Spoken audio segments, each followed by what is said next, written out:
held your seat the whole night. Good morning, Commissioners. This is the February 9th, 2016 public meeting. Chair Srinivasan. Here. Commissioner Bland. Here. Commissioner Chapin is here. Commissioner Chen. Here. Commissioner Devonshire. Commissioner Goldblum. Here. Commissioner Gustafson. Here. Commissioner Shamir Barron. Here. Commissioner Voss. Here. Good morning, Commissioners. Starting with item number 1, an application for a binding report in the Borough of Brooklyn, Pearl Street at York Street in the Dumbo Historic District. This is docket number 16-8169. A street grid laid out circa 1830. Application is to create a pedestrian island.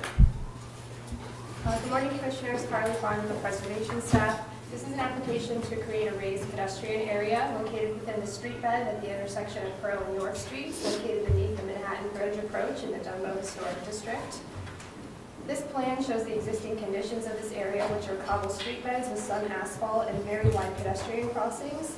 The existing painted crosshatched area corresponds approximately to the proposed raised pedestrian island.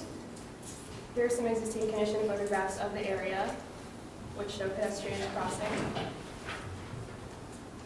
This application was last heard at the public hearing of April 7, 2015, and this is the plan of the previous proposal. The applicants were proposing a raised tinted concrete pedestrian island with a granite curb and an area of epoxy gravel in between the proposed island and the concrete sidewalk. So here's that epoxy gravel area.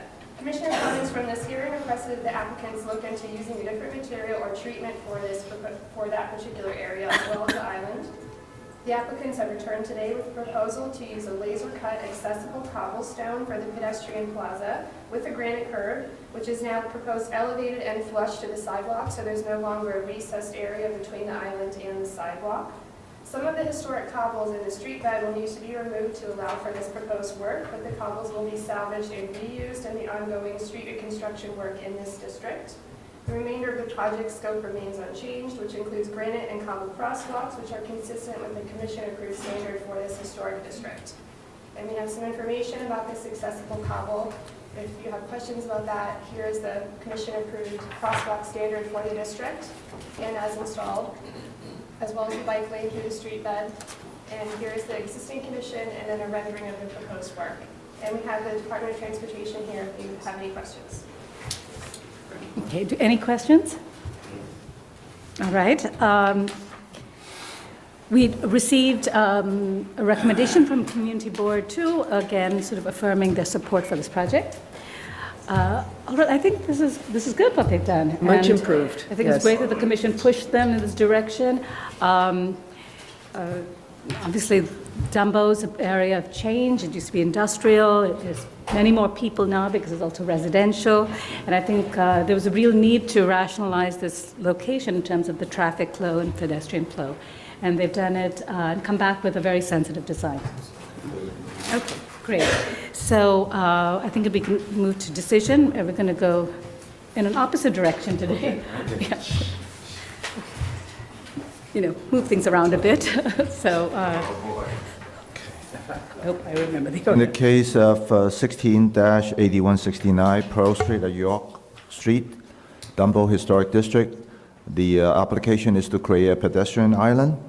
I recommend approval, finding that the intersection of York Street and Pearl Streets beneath the Manhattan Bridge approach contains extremely wide street beds with unsafe pedestrian crossings, and the proposed raised pedestrian island will remediate safety concerns necessitated by the evolution of this former industrial and warehouse district to a more residential and public neighborhood, and heavy pedestrian traffic generated by the new waterfront park.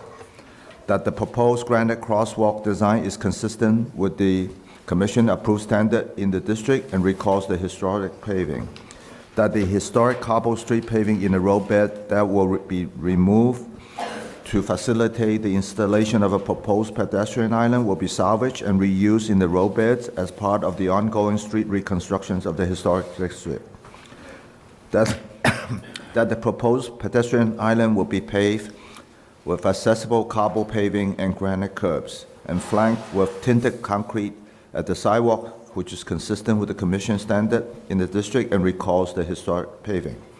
That the presence of the pedestrian island will not detract from the streetscape, Manhattan Bridge, approach of the special architectural and historic character of the Dumbo Historic District. All in favor? Aye. Any opposed? This application's approved. Okay, the next item is item number 2, docket number 17-1583, an application for a certificate of appropriateness in the Borough of Brooklyn, 105 8th Avenue in the Park Slope Historic District. A neoclassical style townhouse designed by Frank J. Helm and built in 1912. Application is to construct rear yard and rooftop additions and alter windows. This was last presented on January 5th, 2016. Good morning, Victor Tomanek, Preservation staff. As Corey mentioned, this is 105 8th Avenue, presented last on January 5th. It's a proposal to construct rear yard and rooftop additions and to alter windows. Located mid-block here on 5th Avenue. Remember that there's a kind of view corridor at the rear.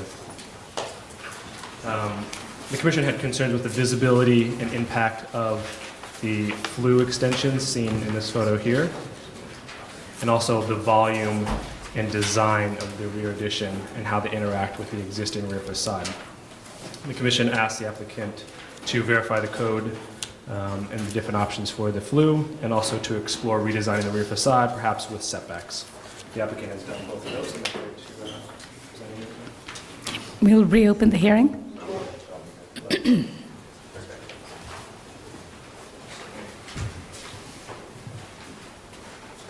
morning, Commissioners. My name is Scott Henson from Scott Henson Architect. I'm here to present the 105 8th Avenue and our modifications to the building. So, as Victor just mentioned, we're going to be discussing the 3 items that were discussed in the last hearing, which is the visibility of the chimney, the articulation of the rear elevation, and the stained glass windows. So I'm going to step up. Can you hear me? If you step over here, there's a microphone. Oh, okay, great. Thank you. Okay, so again, this is the existing roof plan. This is the initial proposed infill of the 2 courtyards. This is the penthouse on the top level. This is our revised proposal of the roof plan. So what I have to say about this, and we'll go into a little bit more detail as we move through, but the 2 existing chimneys of 105 8th Avenue are being made inactive and will not be extended. The 2 chimneys, which are located here on the eastern side of the building, will be extended. They're right here. Then we have the 101 5th Avenue chimney here, which was in discussion in our last hearing, will be routed back to meet code, the heights of the highest level of the addition, which is this bulkhead right here. All items related to code and mechanical have been addressed, and we have some experts here who can discuss that as well. But essentially, this extension was required to be extended to the height of the highest bulkhead, which is here, and which is 14 feet above roof level. So again, this is the extension here. So this is looking straight on. This is not a view from the street, but this is looking straight on. So you see the penthouse here. But this is the proposed extension to the neighboring chimney right there. Again, this is an elevation of that. So this is their chimney, the neighboring building. This is we extended over and then up. So that's to the height of this. Within, outside of the 10-foot radius that's required.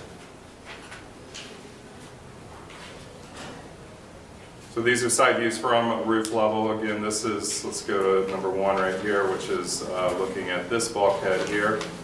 That's looking at this. Again, the main reason we have this photo here is to show that this chimney here is not being extended. Photo 2 is looking at the neighboring, well, looking at our 105 8th Avenue's chimney and the neighbor's chimney. So if I'm looking at this correctly. this is our chimney, and the neighboring chimney is just behind it. Okay, so as presented in the last hearing, this was the extension. We are not doing that anymore. We are making our chimneys inactive, so there is no view of those two chimneys being extended. This is the initial view from our initial presentation. This was the view of the chimney. Now you cannot see it.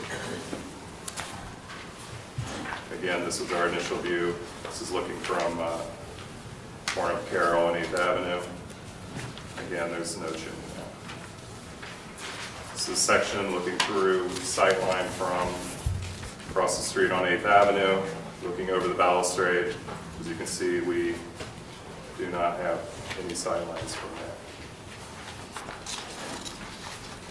And another section from the other side of the building. No sightlines.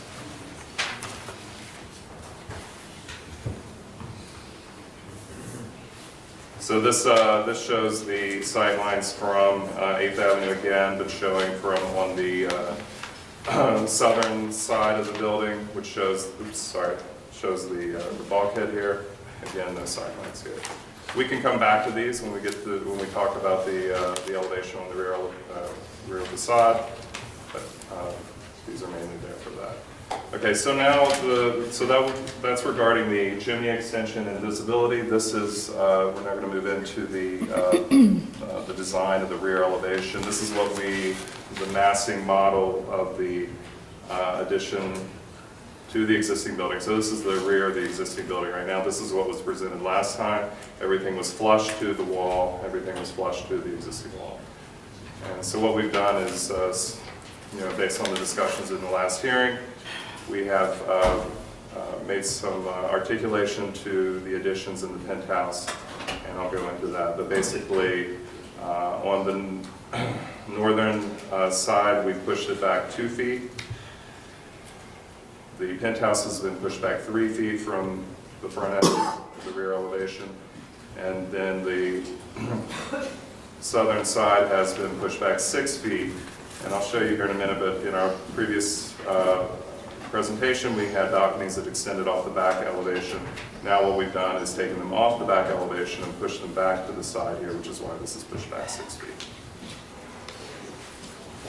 So this is a view from President Street of the existing condition. This is rear elevation.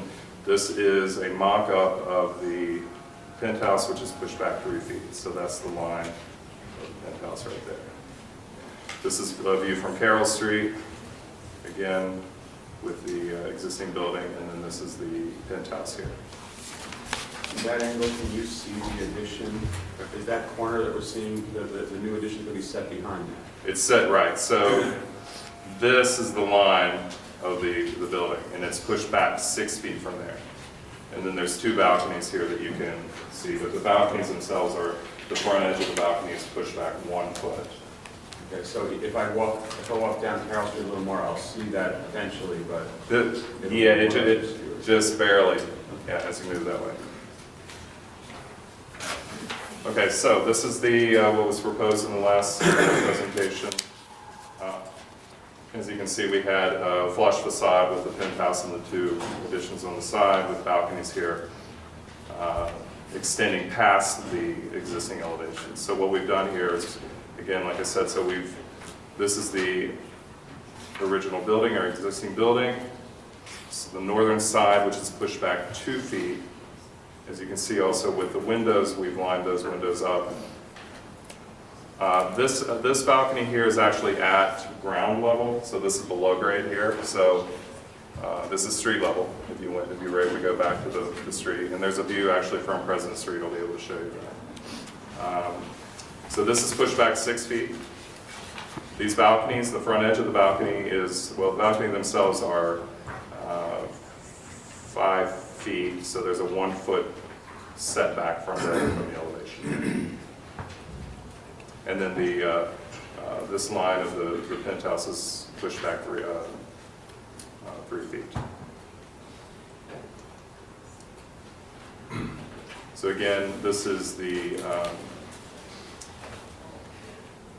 existing rear elevation as it looks now. So these go back, these two sides go way back. And now what we've done was pulled this forward with the additions. So this one's set back 2 feet from that side, this is set back 3 feet, and this is set back a full 6 feet. Again, the balcony edges are 1 foot from that edge. We thought it, Is there a coping on the existing building that you're modifying, or is there any detail at the top? there is a, right now there's the terracotta clay coping, which I think right now we have limestone specified, but we can also stick with the clay. Okay, so this is a current view from President Street, looking down the alley. This is the existing building.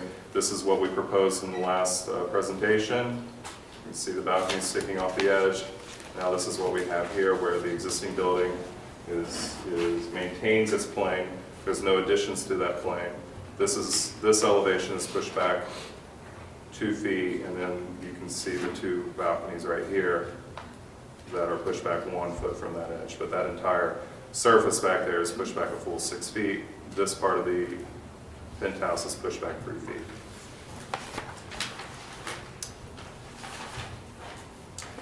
This is from Carroll Street, the view. Sorry about the trees. We did the best we could, but so this is the view of the existing. This is what we proposed last time, balconies.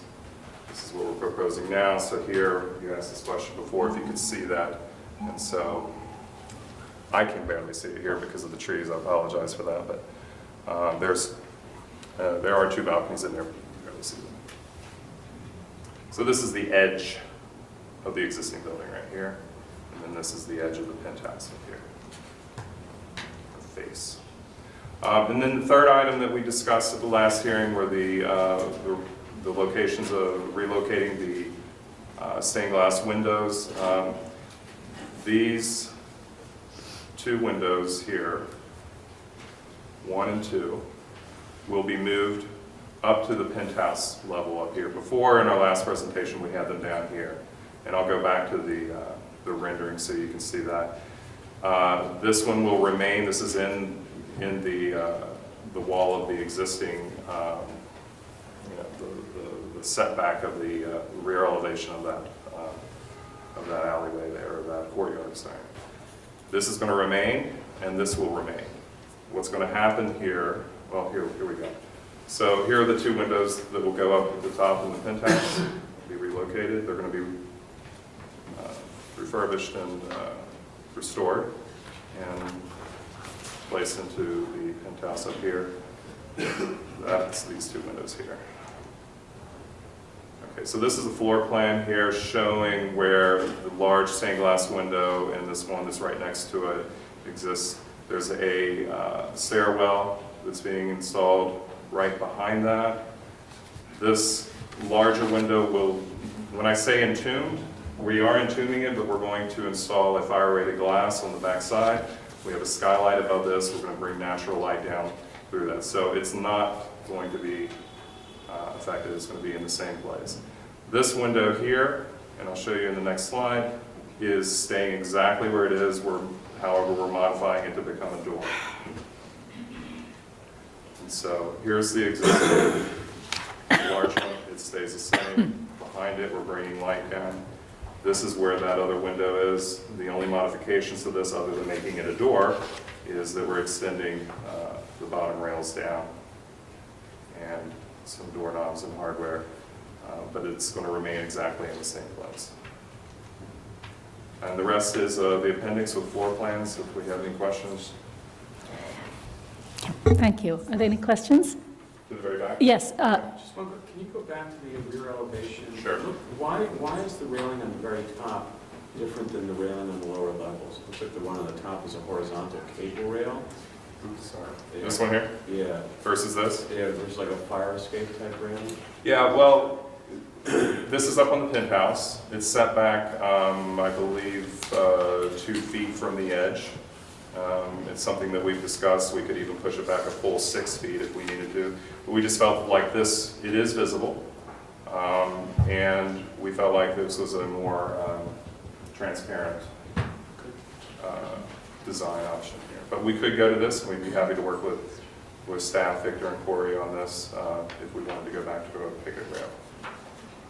And so I want to quickly go to the last slide, which we added late.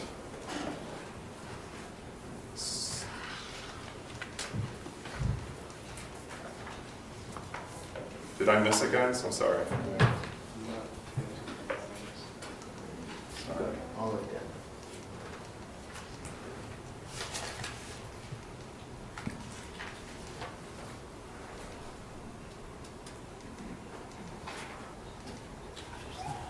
This is it, okay. So it came to our attention late that on President Street, 20 feet or so down from the corner of 8th Avenue and President Street, there is visibility of, it's really hard to see, maybe this is the best one, we zoomed in a little bit. So this is the extension of the chimney. Okay, so what we've done, we've moved it back, and I can go back to the roof plan, but we moved it back to about mid-section here, midway to between the front and the back. It is possible that we could move it further back towards the edge, and the visibility would be either, it would not be visible or be more slightly or decreased visibility. So in other words, that would be moved back that direction. We feel like this is the most appropriate place for it. What would happen here is if we did move it back, there would be more visibility from this point in President Street. So that's something that, if the discussion here today is that it would be better to have more visibility from this direction, then we could do that. Otherwise, it's this small, relatively small 25-foot area that we're looking at that there is visibility.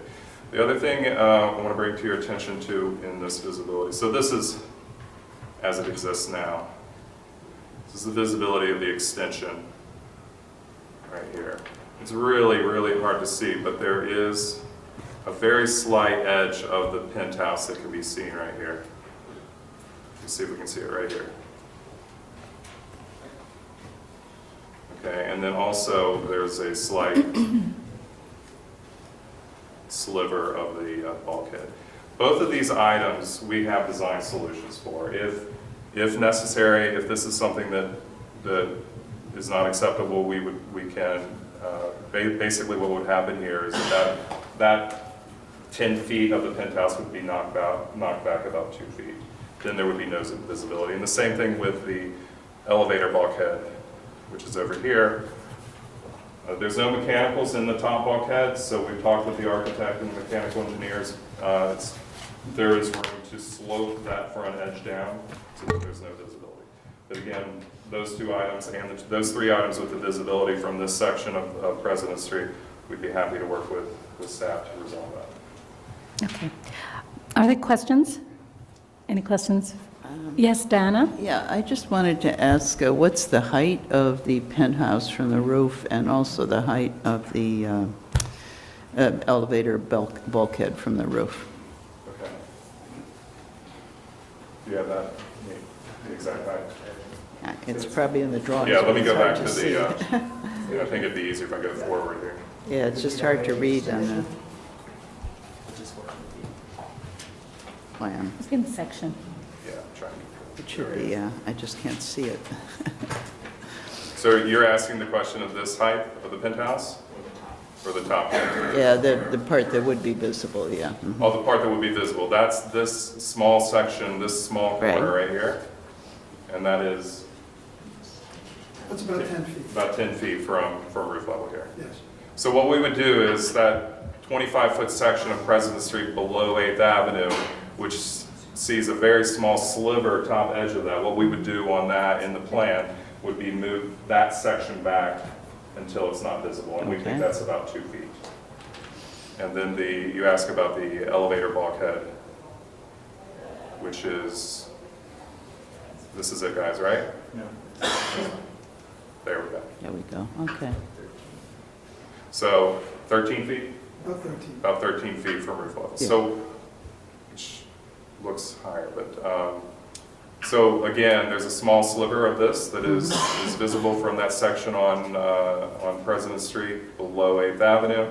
And the mechanics of this elevator are not up in the roof, so there is a possibility that we could slope this back right here to eliminate that visibility. Okay, great. Thank you.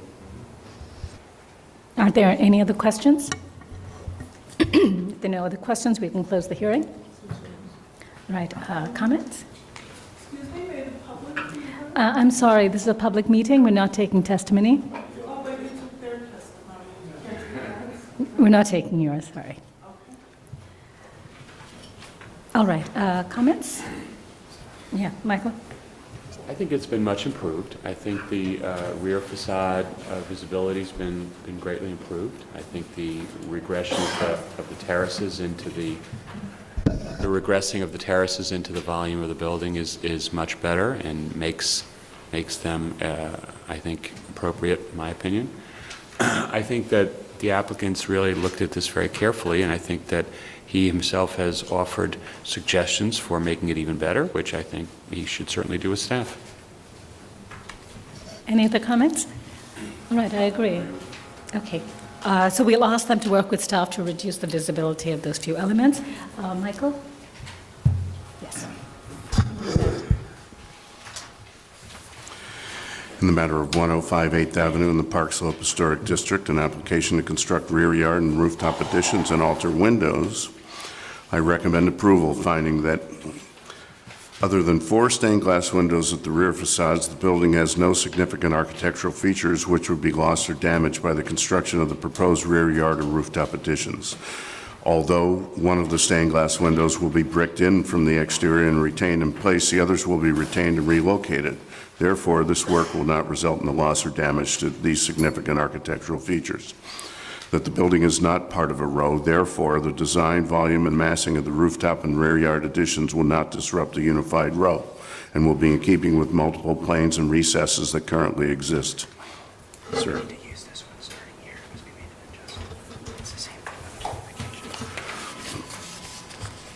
That most of the proposed rooftop addition will be seen only through the balustrade of the front facade, helping it recede from view. That the extension of the adjoining building's chimneys will be routed away from the front facade and raised to the minimum height above the penthouse bulkhead as required by the building code and will be only minimally visible from a distance from the public thoroughfare. That although the proposed rooftop and rear yard additions will fill in most of the side yards, the existing rear extension facade and its returns will be retained, and where visible from public thoroughfares, they will be seen in context with other additions and will maintain their central green space and the building's relationship with other buildings on the row. That the design and treatment of the proposed rooftop addition, featuring a stucco coating with steel and glass door and window assemblies at the front facade, stucco-clad bulkheads, and the brickwork with wood window and door assemblies and metal decks and stairs and balconies at the rear facade will utilize traditional materials and fenestration that will be in keeping with the fenestration pattern, materials palette, and residential scale of the building, and that the work will not detract from the special architectural and historic character of the building or the historic district. Oh, did we add the note that they'd work with staff? And the applicant will work with staff to refine some of the edge details to make them less visible. Thank you, Mike. Are we all in favor? Any opposed? The application's approved. The next item is number 3, an application for a certificate of appropriateness in the Borough of Manhattan, docket number 18-1220, 155 Mercer Street in the Soho Cast Iron Historic District, Block 513, Lot 28. This is a fireman's hall designed by Fielding Correja and built in 1854. Application is to amend the design of the storefront infill approved under Certificate of Appropriateness 14-7445, issued August 15, 2013.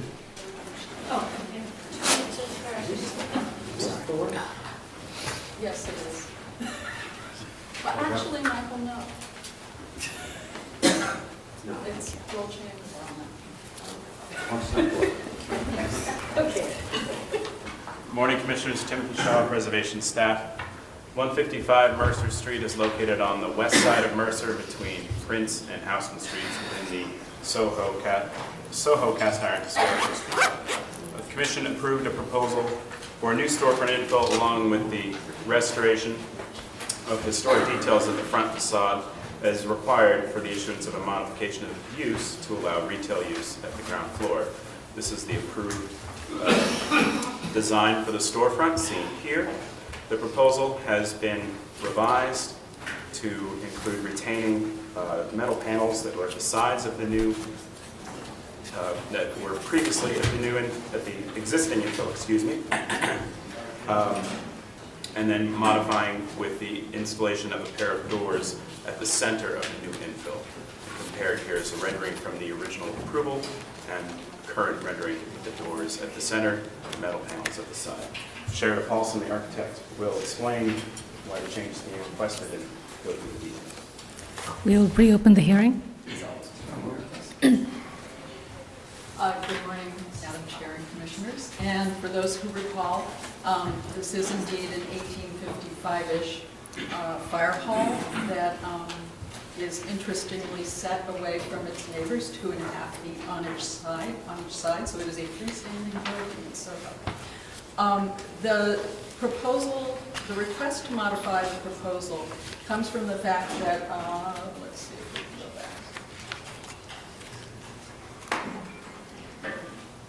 back. In the initial proposal, we had intended to remove the garage door, which sits at the center of the facade, and the two metal panels, what have been described as metal panels that contain the housings for that. Metal panels are unfortunately steel panels, and the construction team has recommended to us that we not try to remove those two steel components as they are anchored quite solidly to the historic cast iron cornice and piers that flank it. So that's the first part of the request. And then the second part is to request that the new tenant, they are not the owners of the building, but they are the tenants for the entire project, be allowed to install a pair of doors in the center and to retain the more open quality. We're maintaining the butt-jointed glass between the two metal panels and requesting permission to install this framed pair of doors which essentially will float within the open storefront, and that they are, the request is coming because this is Dolce & Gabbana's signature framing for their doors. If you go to Fifth Avenue, you'll see the same thing. But we felt that in the scale of the overall storefront and the fact that this would be reversible should a new tenant come along, and we could go back to the fully butt-jointed glass facade between the metal panels. That's it. Everything else remains the same. And I do want to make a progress report because we have, over the last year, the stucco, the shiny plastic-looking stucco was removed. We were able to see all of the existing underlying brownstone, and it was in not good enough shape to make new brownstone, but it was all there so that we could match all of the jointing, and most happily, the engraving above the middle second floor window that had the words Fireman's Hall, the shadow was there. So we are able to match every aspect of the historic condition. Thank you. Are there any questions? Any questions? Right, thank you, Sherida. We can close the hearing. All right, comments? Any issues with this? It's very much in the spirit of what was previously approved and still allows for the transparency, which is recalling the opening of the garage opening. Okay, good. So we can move to decision. Michael? Regarding 155 Mercer Street in Soho Cast Iron Historic District, the application is to amend the design of the storefront infill approved under C of A 14-7445. I recommend approval, finding that the historic cast iron piers flanking the new infill will be retained, thereby preserving these significant architectural features of the building. That the largely transparent design of the storefront infill will evoke the open quality of the former firehouse doors, that the retention of the metal infill panels flanking the new infill will not significantly diminish this transparency.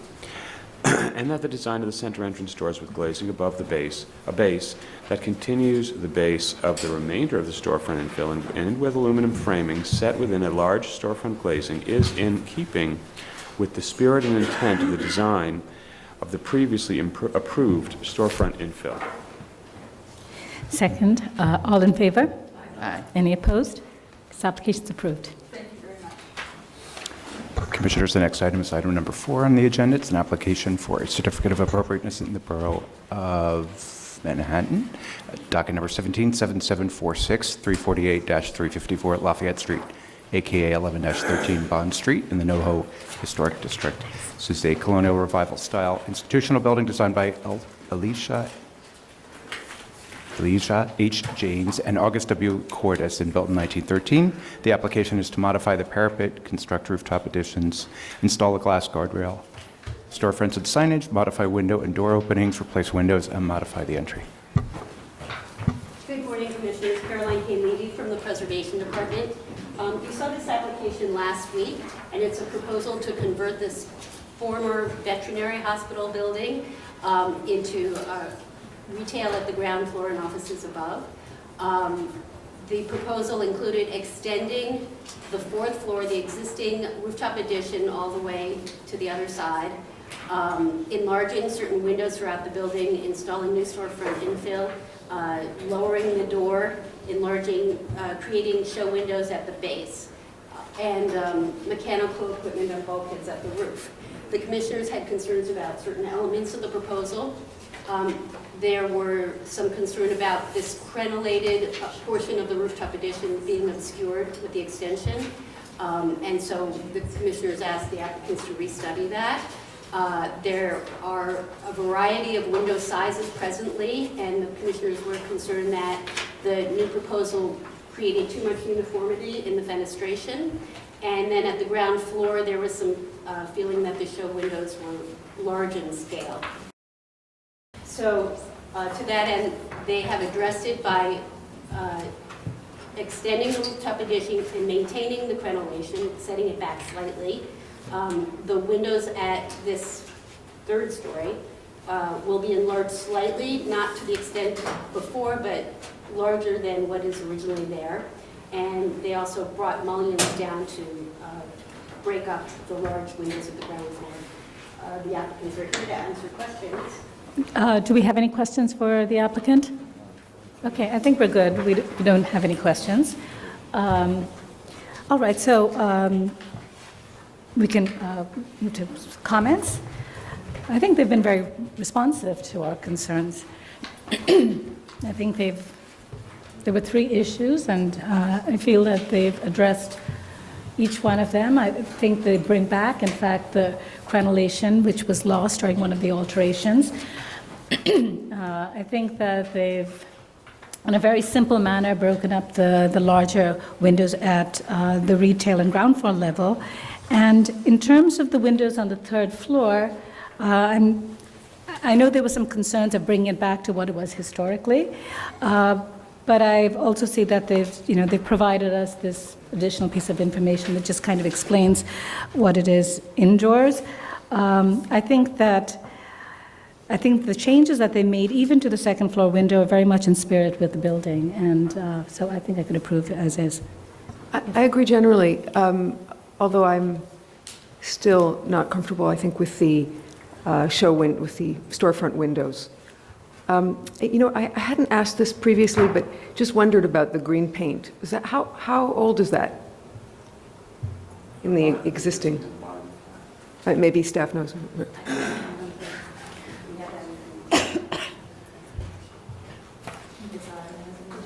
I guess the question is it historical? Yeah. Do we know that? No, it's certainly not historic. The tax photo does not have, it's not painted? No. I mean, I just think that the very heavy base really makes reference to the issue of the 2 levels at that floor, and the fact that it was once, stable on one side, or and I think that the big windows really undermine that. And I realize that the use has changed dramatically. So I'm just wondering if there's just anything else that can be done, like maybe a few, using the treatment that's at the very furthest right on one of them, or something else? Maybe others don't feel the same way. No? Okay, why don't we take other comments? Other commissioners? Are other commissioners okay with the proposal as is? Okay, so I think we can move to decision. Just one thing about the ground floor. I think we have been generally been very flexible about the ground floor. In these districts, there's always been sort of a lot of alterations, and the neighborhood has changed a lot. And so I think part of the adaptive reuse is to allow for some penetration at the lower levels for retail use. Okay, so we can move to decision. Kim? Okay. In the matter, thank you. In the matter of 348 to 354 Lafayette Street, AKA 11 to 13 Bond Street, NoHo Historic District. Application is to modify the parapet, construct rooftop additions, install glass guardrails, storefronts, and signage, modify window and door openings, replace windows, and modify the entry. I recommend approval with regard to the rooftop additions and find that given the presence of historic penthouse addition, extending the addition across the full width of the building will not dramatically alter the size and massing of the building, that the existing stone coping of the crenellated parapet will be incorporated into the new fourth floor, and that the decorative brickwork and copper cornice of the existing parapet will be maintained, helping to recall the building's historic parapet configuration, that the decorative ironwork will be salvaged and reused at the fourth floor windows, that the presence of visible utilitarian features such as a stair, elevator bulkheads is typical to this historic district, that the simple massing and neutral beige stucco finish of the stair bulkhead and elevator machine room will allow these elements to blend with the complex utilitarian roofscape, and that the metal post and mesh guardrail and mechanical equipment will be seen within the context of other rooftop accretions and will not call undue attention to themselves. With regard to facade changes, I find that the enlargement of masonry openings at the building's base and the installation of show windows will allow for the creation of a retail presence at the ground floor in keeping with the commercial character of streetscapes in the historic district, and that this work is supportive of the adaptive reuse of this building while maintaining the historic identity. That the show windows will be divided by metal muttons and reflecting the proportions of the fenestration above, that no significant architectural details at the granite base will be lost or damaged as a result of the storefront installation, that the windows and doors will be modified at the second and third floors and will maintain the same general shape of the existing masonry openings while retaining a variety of window sizes which recall the building's unusual historic use. That the proposed 6/6 double-hung aluminum windows will match the operation and configuration of the historic windows. That the proposed enlarged masonry openings in the historic portion of the rooftop addition will maintain the same general shape and existing openings and will maintain the same general ratio of masonry to fenestration, that the proposed pin-mounted signage on the Bond Street facade will recall the historic institutional signage shown in historic photos, that the fire escape has no decorative elements and the removal of the utilitarian feature will not result in the elimination of significant architectural or historic fabric, that the removal of the existing front entry doors will not result in the loss of significant historic fabric, that the removal of the entry steps and lowering of the entrance while maintaining the historic entry portico will provide barrier-free access to the building in the least intrusive manner possible, that the removal of the historic brick infill at the location of the original garage door and the installation of metal frame, multi-paned, arched infill will recall the building's historic vehicular entrance, that the new storefront infill in the historic garage door will be set back within the opening, enabling the retention of the historic granite bollards at the base of the building, and that the proposed work is supportive of the adaptive reuse of the building and will not detract from the special architectural and historic character of the NoHo Historic District. Second. All in favor? Aye. Any opposed? Application's approved. All right, Commissioners, the next three items will be presented all at once. I'll read them in. Item 5 is application for a certificate of appropriateness, Borough of Manhattan, docket number 176458. This is 1 West 29th Street, Marble Collegiate Reformed Church, an individual landmark, a Romanesque Revival-style church with Gothic Revival-style details designed by Samuel A. Warner and built in 1854, with a two-story addition built in 1919 and a portico built in 1959. The application is to alter the west and north elevations. Item 6, docket number 176460. This is a modification of use in bulk, 1 West 29th Street, the Marble Collegiate Reformed Church, individual landmark, Romanesque Revival-style church with Gothic Revival-style details, designed by Samuel A. Warner and built in 1854, with a two-story addition built in 1919 and a portico built in 1959. The application is to request that the Landmarks Preservation Commission issue a report to the City Planning Commission relating to an application for a modification of use in bulk pursuant to Section 74711 of the zoning resolution. And finally, a modification of use in bulk, docket number 176459, 1200 Broadway, the Gilsey House, an individual landmark. This is a Second Empire-style cast iron hotel building designed by Stephen Decatur Hatch and built between 1869 and 1871. The application is to request that the Landmarks Preservation Commission issue a report to the City Planning Commission relating to an application for modification of use pursuant to Section 74711 of the zoning resolution. Good morning, Commissioner. Sandy Chung, Preservation Staff. Gilsey House and Marble Collegiate Reformed Church are both individual landmarks located at the west and east ends of the block on West 29th Street between Broadway and Fifth Avenue. There are 3 applications for today. One is for the alterations to the Marble Collegiate Reformed Church. The other 2 are requests to issue favorable reports for modification of use in bulk pursuant to 74711 applications for both Gilsey House and Marble Collegiate Reformed Church in relation to the construction of a tower in the lot that's adjacent to the church. This was first heard at the October 27, 2015 public hearing, and at that time, commissioners requested additional information on the history of alterations at the Gilsey House, the as-of-right zoning, and the requested waivers. The applicants have returned with the additional information as well as design revisions to the base of the new building and the garden space, and Paul Selver will start the presentation.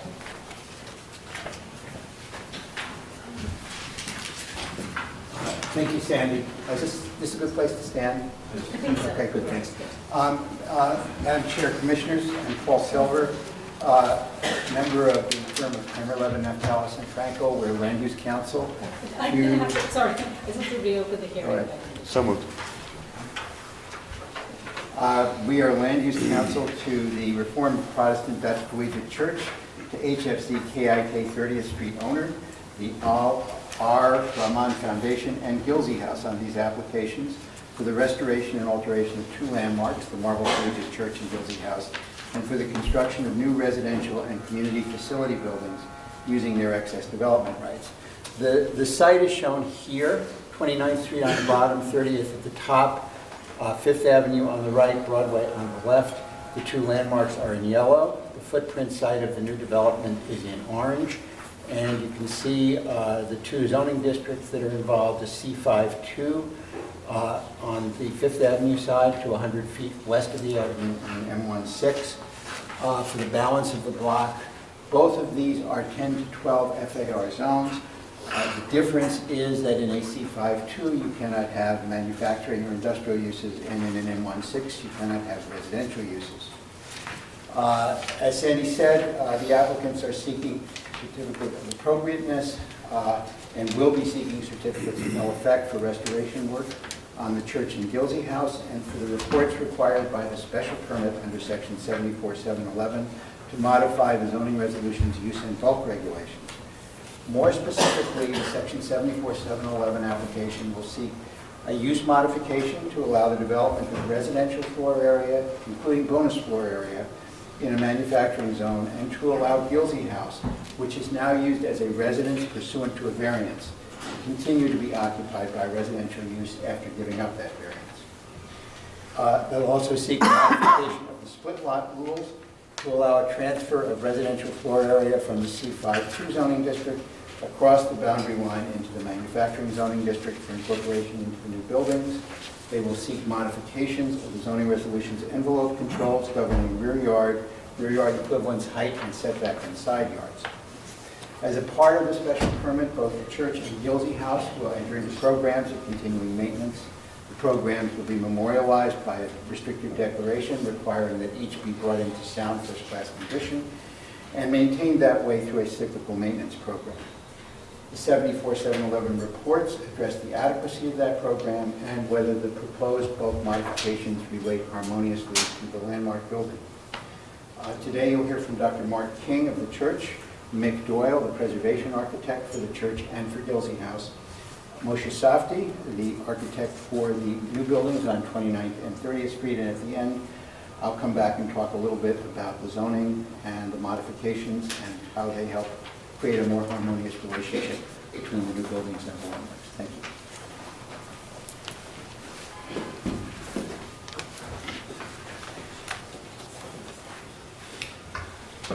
Good morning, Commissioners.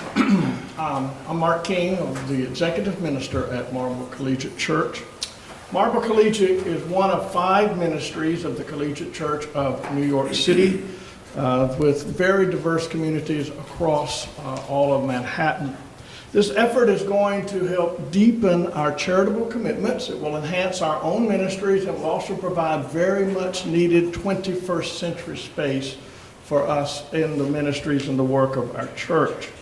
We're also very pleased to be working with the Maji R. Ramaman Mosque and the surrounding townhouses, in addition to our landmark and the Gilsey House, as a true multi-faith effort in this work. We're very pleased to be working with HFZ Development. They have a history of doing about a half a dozen landmark and historic work in New York City.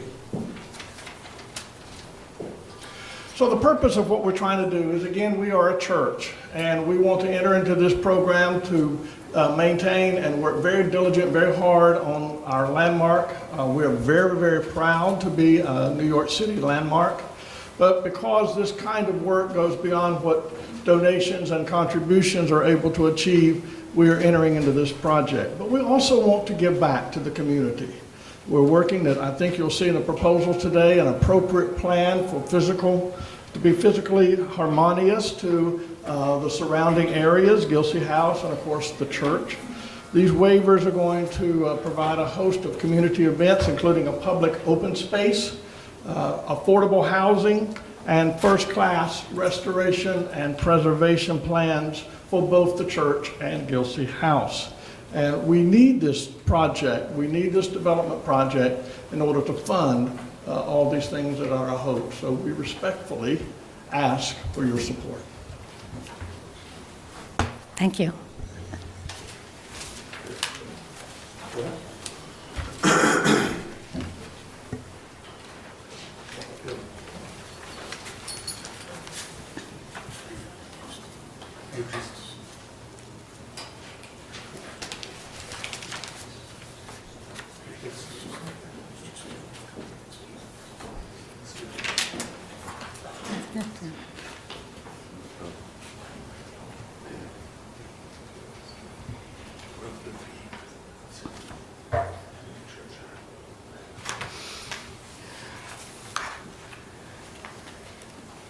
Morning, Commissioners. Bill Higgins of Higgins Quaysbar.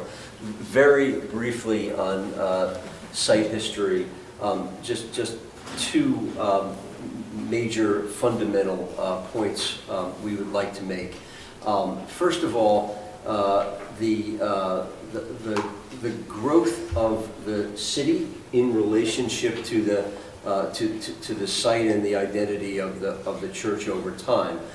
Starting with the 1838 map, here is the site of the church with the grid in place and very little of the city grown around it. Next.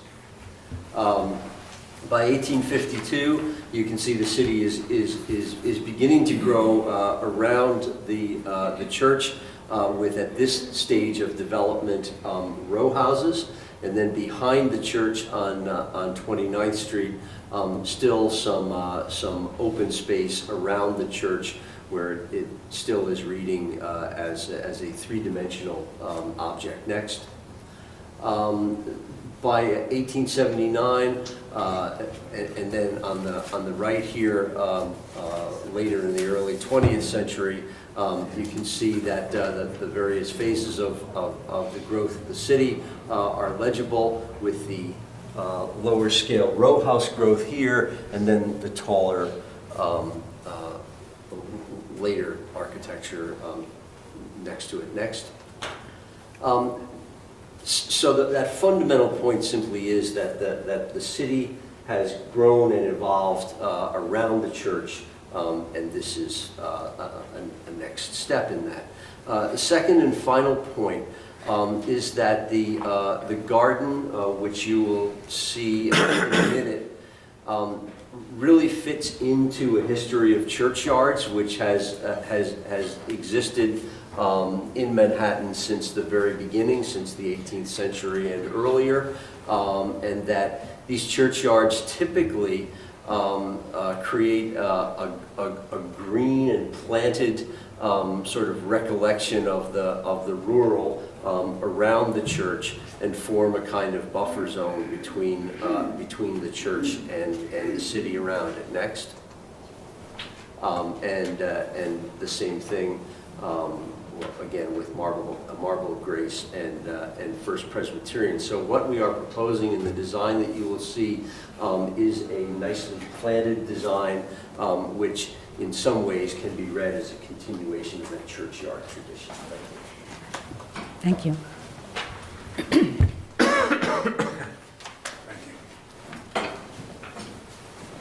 Good morning, Commissioners. My name is Mick Doyle from Atchison Doyle Partners. We're the restoration architects. I'm going to go into the requirements that we restore the two landmarks on the opposite end of the blocks to a first-class condition, and introduce a maintenance plan for their ongoing quality upkeep and restoration. The block is great with the bookending of the Gilsey House and the Marble Collegiate Church, and the low scale in the center. Next. We're going to start on the Gilsey House. We had presented this, the staff had a lot of great questions. We had the opportunity for total hands-on examination of the building with a lift on an early Saturday morning. We spent the day top to bottom really getting a handle, no pun intended, on all the components that are there. There's a lot of raw material and good photo documentation from the earlier photos on the left to the current, with the archive photos, the traditional photographs you've seen. A lot of change has happened due to the enlargement of the subway, the change of building from a big glorious hotel originally to retail, large retail component and presence, and a warehouse, and then currently, as you know, the residential use. Next. There was a lot of concern about the raw material that's there. There's a lot of primary source material for what is original on the building. A lot of repetitive cast iron work. Over the years, it's had fiberglass restoration, sheet metal restoration, but we have a lot of the evidence there, which we will work very carefully with. In fact, the first step is to totally scaffold the building and remove a lot of layers of paint from Tennemic epoxy paint to regular paint coatings to really see what we can reproduce. We've worked closely with casting companies, and we have some pieces of that to really understand what we can salvage and what we can reproduce. There's not going to be any light attitude about just replacing material willy-nilly, but all the restoration is going to be by cast iron, no composite materials or fiberglass. What we've done here is try to condense, at the request of the staff upgrading from our last presentations, of what the existing facade matching the original condition is, where we do have prime evidence, and the existing facade not matching the 1900 condition, but it's not cut and dried. There's a lot of original material there. Next. Then the same, catching up to 1940, what has been original from that period and what's not matching that archive photo. Again, you know, this has been carefully tallied, and we have all the backup for this, and at any point that there's questions, we've already been through this with the staff, but I can certainly answer questions on it. Next. We've exploded a lot of the detailed diagrams for our discussions on the restoration of the historical data, where on the lower portion of the facade where the details were cut back for the subway construction, and so we have an understanding of that and what was replaced, and we'll expect to do a significant restoration along there, including, next slide, the balustrade. We have components of the balustrade at this level, which I think are going to be very important for the streetscape of this, because that's what is the real memory trace of this building, other than standing either down the block or on opposite corners and taking in this big mound of really interesting cast iron. Next. Again, these are all exploded drawings. Just there's a lot of in and out to the building, starting on the far left, which is the 29th Street, or the Broadway facade, wrapping around the chamfered corner, and then set back to the face of the brownstones, which had stoops on them and were pushed back from the street level. And right here is some restoration scope that was discussed with the staff of like a broken pediment on the upper right side, showing the partial east facade, which was actually in that shot that Bill showed of the whole street from up high. That has never disappeared from the view corridor. So you can see this would all be restored in cast iron. The windows, while we don't have a window master plan per se, we're restoring a lot of the windows to the 1940s period, and which ones were original, the tripartite windows, we'll keep those too. Next.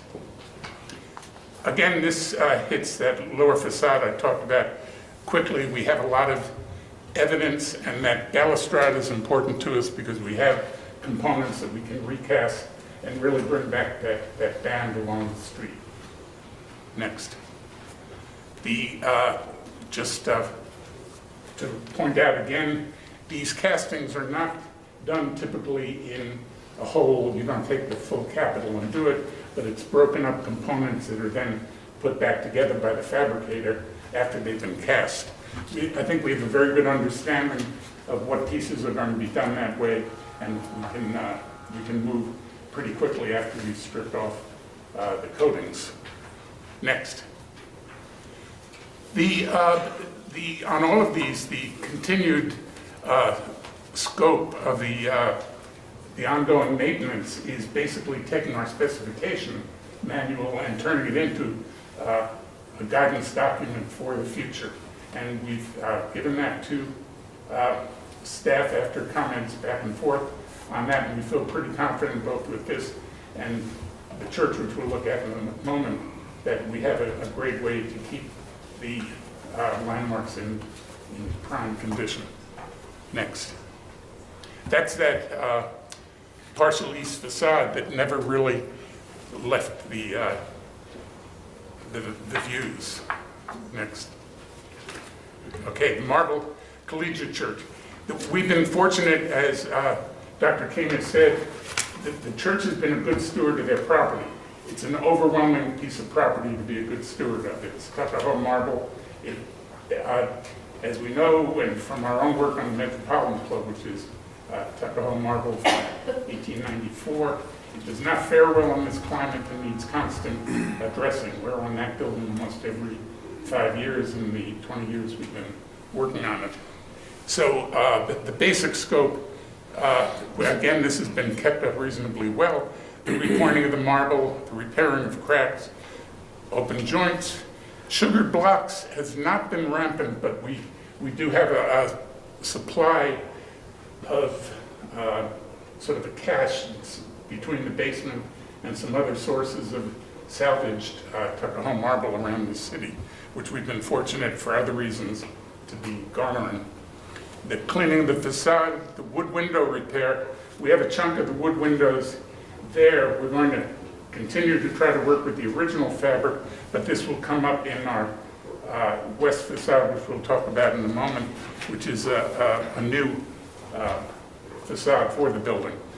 The copper gutters and downspouts, that's a lot of it original and replaced, but that will continue.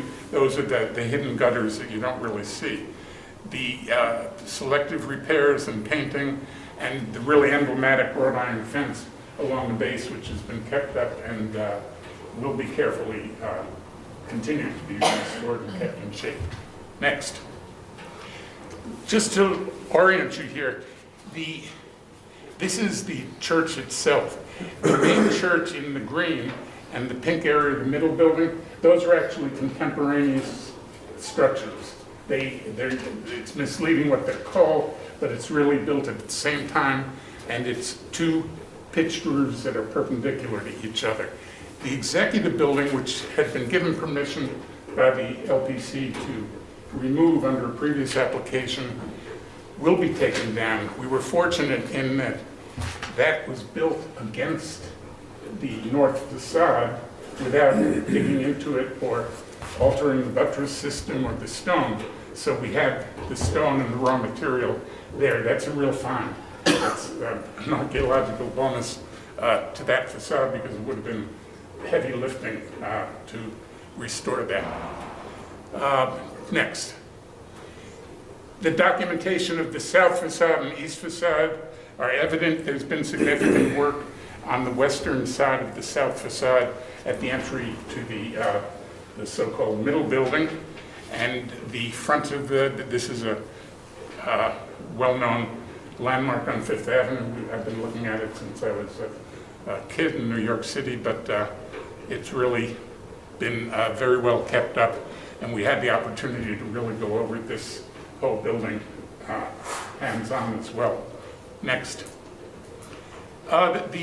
What Bill has spoken about in the earlier presentations to the commission was it's a really robust stone structure, but the window work gets very delicate and clear. One of the big mechanisms, which I'll refer to in a minute, of getting this very beautiful play of light and shadow is the tooling of the stone, the bush hammering, and we'll talk about that in a minute, and it will come up with Moshe Safdie's work on the new building.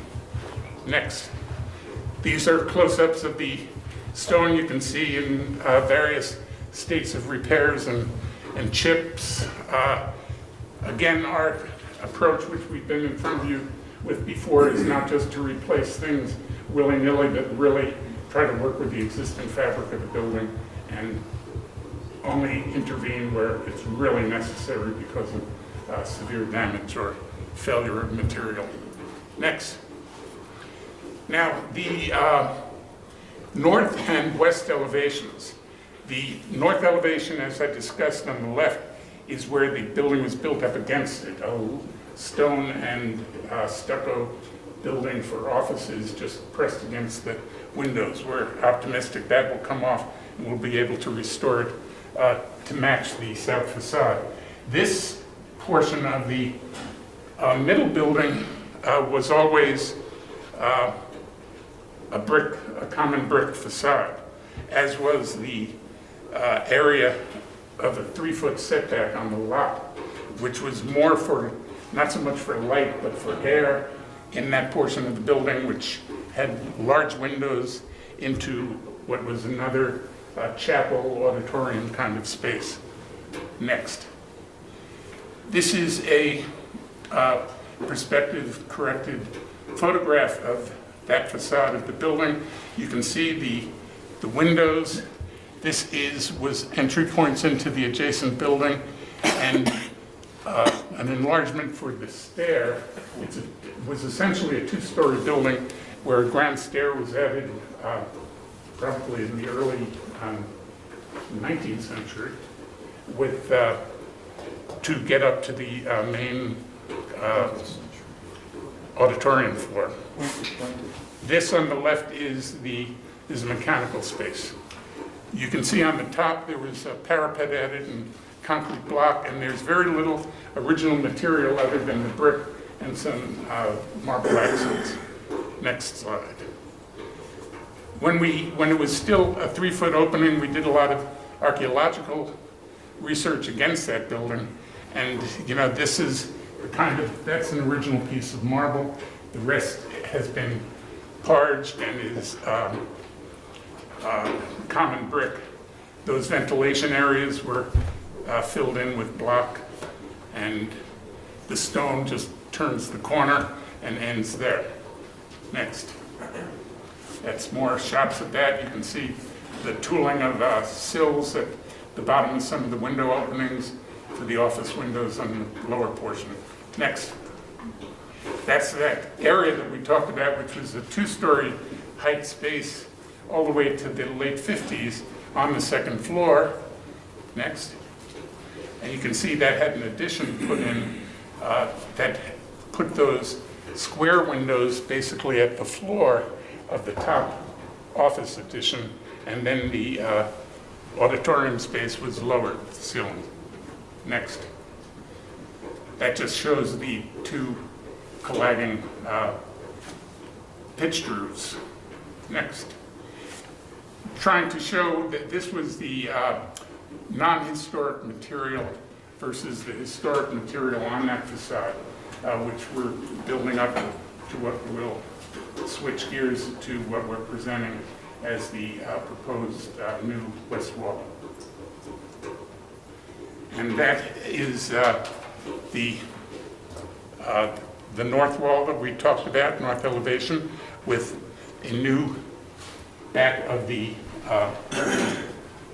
middle building, and then turning the corner, we're proposing, frankly, a stone facade that will incorporate windows to where the auditorium space is, spandrel glass window where the elevator has been anchored in that area, and windows on the lower portion.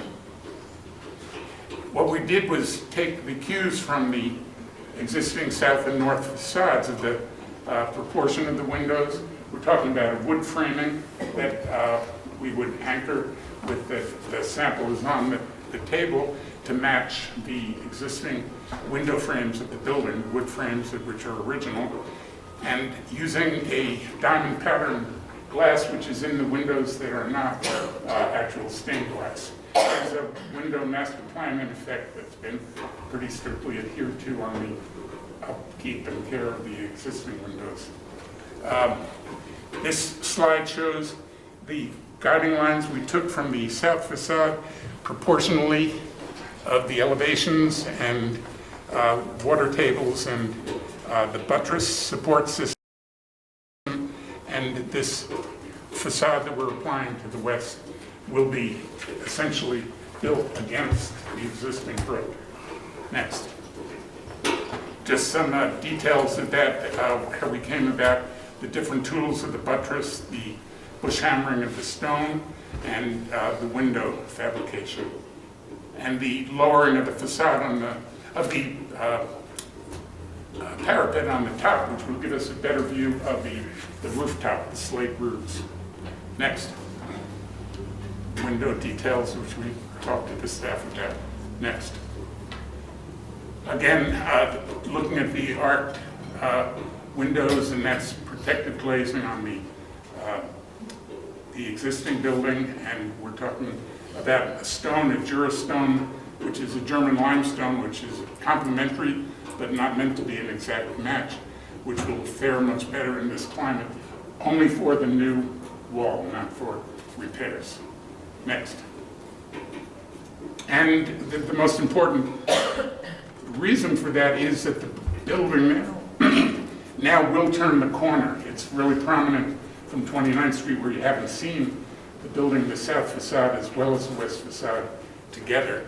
And we think this will finish off the marble Collegiate Church, and will work into the new building, as Moshe will describe in a moment. Next. Okay, before we go to the new building design, just on the restoration piece, are there any questions? Yes. I just have a, yes, go ahead, Mike. I have a question about the transition from the marble to the Jura stone. The Jura stone's a little yellower stone. How are you doing that? Are you stepping it at the coins, or are you? Essentially a reveal. Okay, okay. So we're not trying to. So it'll be a straight, okay. Yes. We're not trying to pretend Thanks. it's one of the. Yep. And we didn't take these stone decisions lightly. We've scoured a lot of examples. For instance, at the Metropolitan Club, the replacement was a Georgian marble of the columns that cracked. Yes, Michael. On the Gilsey House? Yes. It looks like a lot of the decisions that you made relating to the degree of restoration pivot on the decision to restore it to the 1940s condition.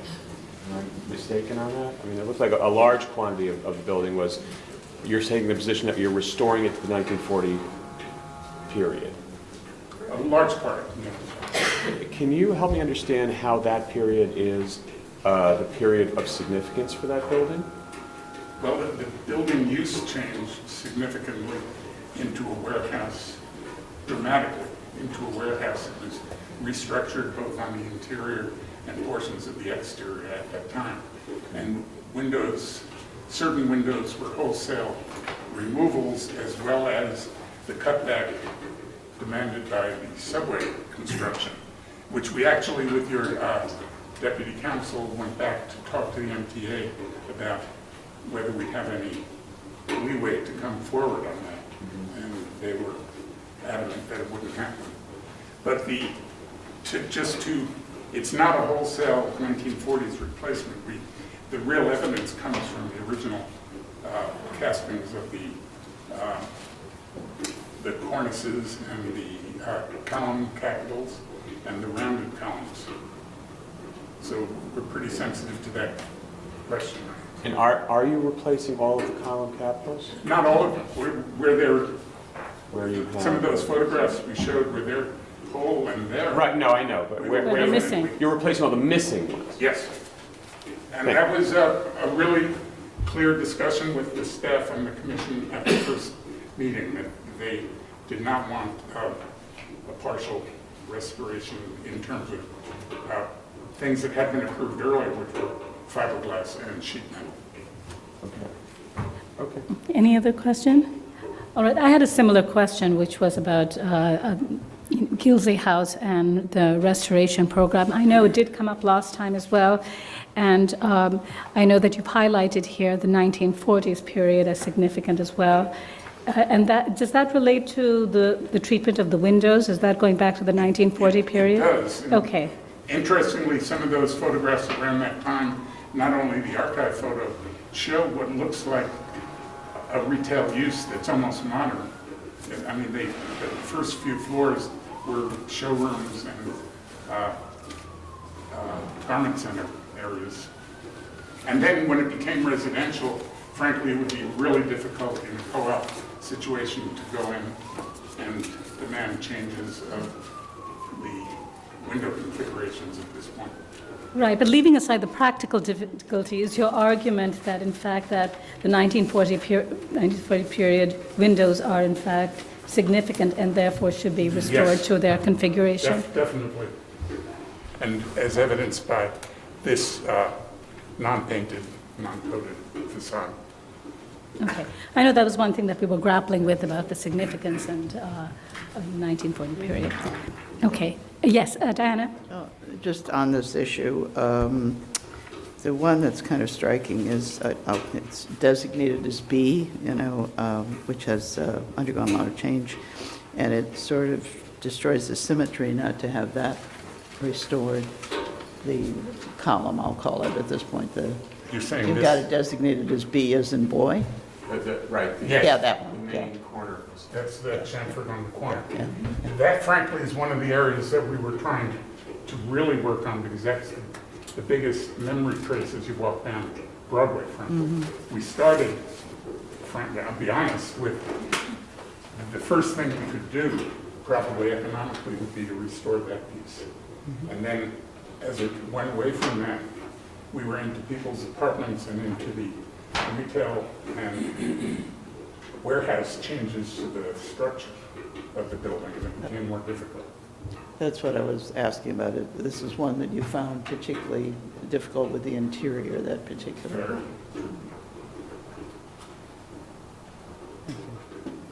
Okay. Are there any other questions on that? Okay. Yes. Mr. Safdie.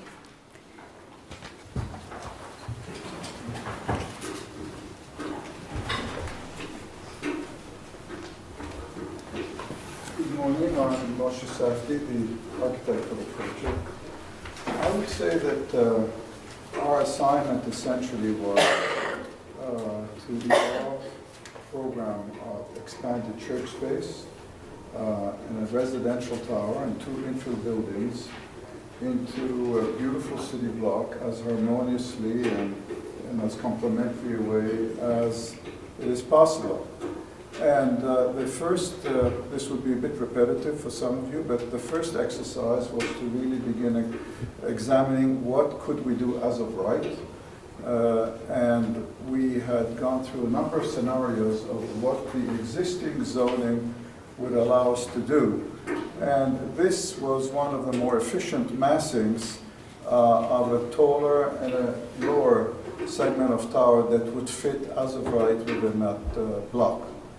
However, one of our dreams from day one was we wanted to free the church into a freestanding structure as it has been. And with the promenade being cleared, there was a real opportunity to have the building free.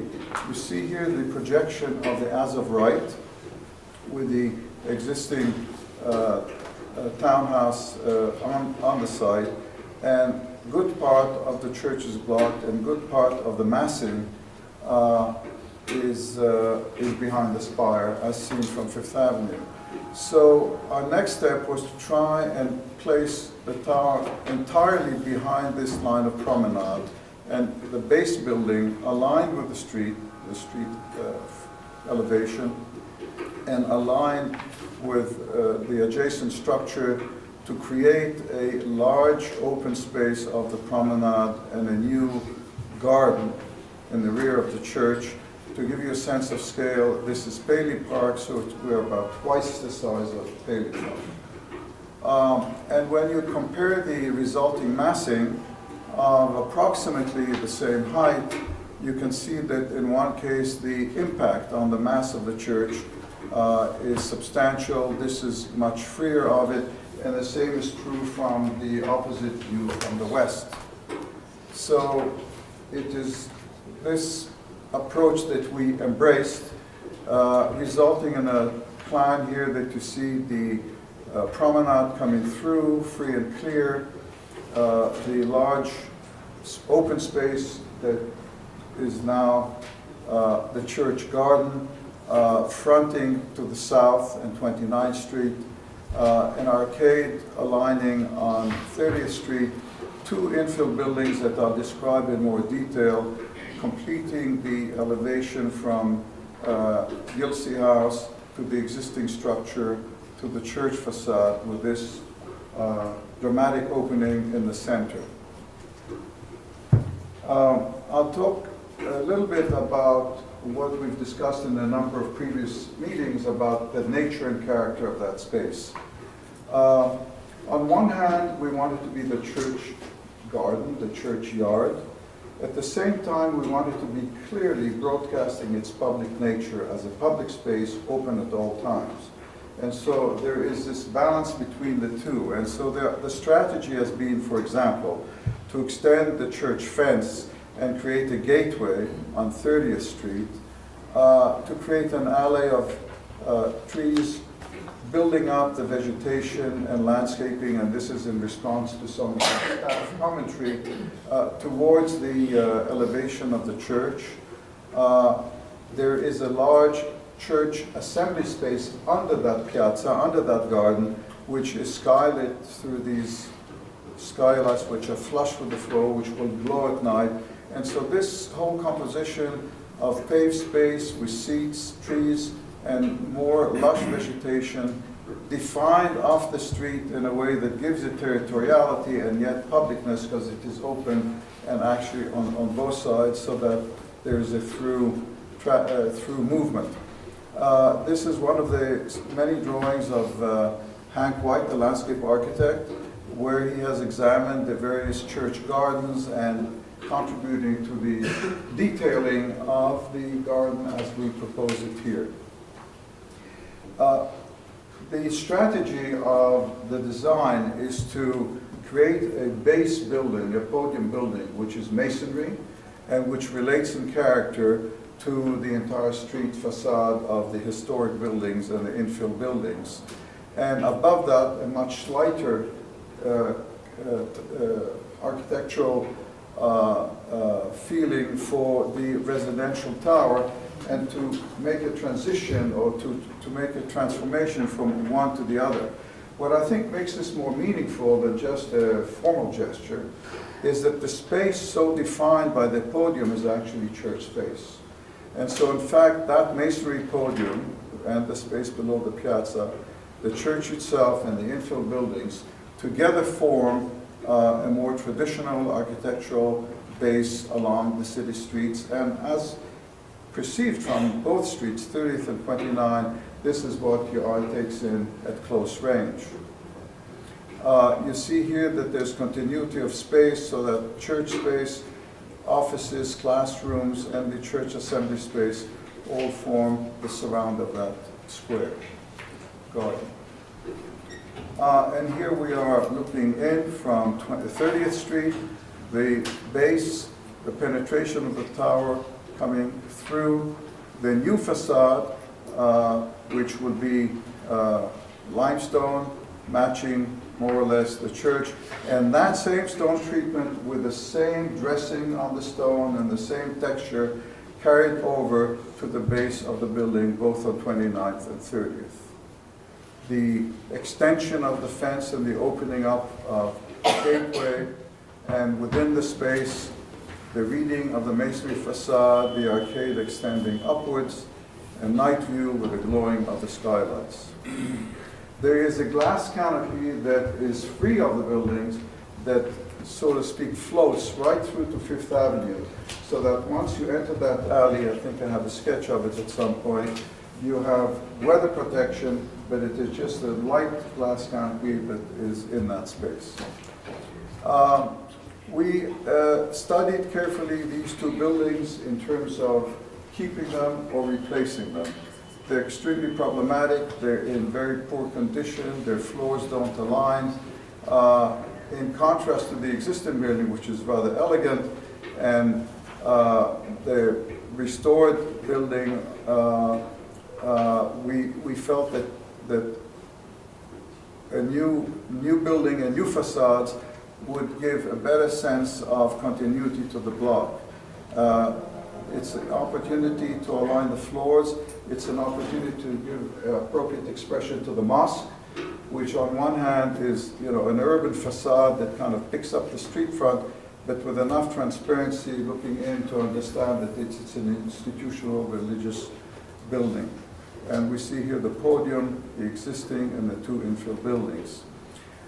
Staff suggested that our previous presentation, the facades of the two buildings, was somewhat flat in comparison with a highly three-dimensional articulated facade of the Gilsey House and also the cast iron facade of the existing building. And we have now changed it and redesigned it. There's pairs of pilasters which are more deeply set in terms of the glazing. You can see it here in the rendering, so that there is a rhythm of structure. It's slightly more articulate and richer as we get closer to the Gilsey House, but it makes a kind of a rhythmic transition from the existing to Gilsey House. Here in elevation and the facade set back behind the plaza. For the detailing of the base, we are proposing the combination of the dressed push-hammered limestone with precast framing that is slightly proud of the stone facade, which is a detail we've developed in many of our restored and new stone buildings in Jerusalem. It echoes the sort of delicacy of the rustic facade with a more delicate tracery of the windows in the church. This is in Jerusalem, one of many buildings of the Mamilla district. You see here the older masonry building. All these buildings are masonry by zoning, and you see the articulation of these precast elements together with the stone, creating a very rich interplay of scale and texture. And so here, again, in more detail, is that facade, which again we've redesigned in response to staff commentary. You might recall that the previous was 4 levels of slightly squarish windows, a little more vertical than squarish, landing on the arcade. And we re-examined it and changed the rhythm so that there is the squares, then there are the taller rectangles, squares again, and then the arcade, which again I think is a better rhythm in relationship to what you experience along the street. On 30th Street, essentially the street facade is extended, but there is a setback of the tower, and it penetrates behind this larger openings in the masonry wall to create a softer transition between the glass tower and the mostly glass tower and the masonry facade looking towards Fifth Avenue. And looking from Fifth Avenue, again the masonry facade extending right through and the tower as seen from behind set back. And these are views that were asked for in which we can see the relationship of the tower to different points of viewing. This is from Broadway, but as you can see there are some structures in the way, so we're just showing something that's more theoretical. This is what I referred to before as the sort of light glass shelter that protects you from the rain as you go through, but it doesn't touch the church and it doesn't touch the abutting building, miraculously floating. Actually, there are supports coming down in front of the building.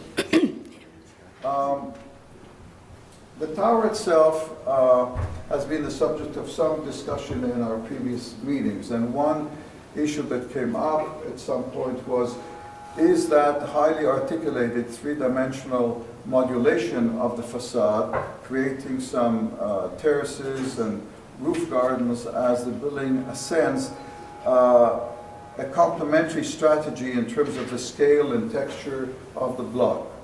And this illustration shows what, within the same volume, basically, a extruded facade would read like.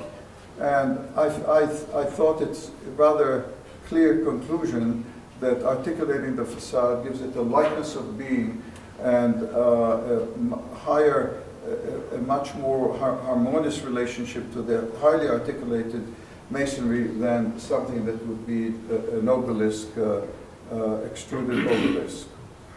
We see here from 5th, the church with the tower rising. We've talked in the past about the detailing of the tower. It is on the south and west sides, highly shaded for sustainability. There are shades over all windows. The articulation itself, creating all these outdoor spaces in itself, is a shading device on the building. You see the transition to the masonry. We're seeing it here together with the church spire as we view it from the corner of 29th and 5th. Thank you very much. Any questions?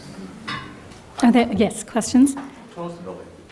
The building is 64. What's right? What's the 64 stories. 64 stories. 64 and the height itself? 796. 796. Thanks. Are there any other questions? Okay, thank you. That's it. Thank you.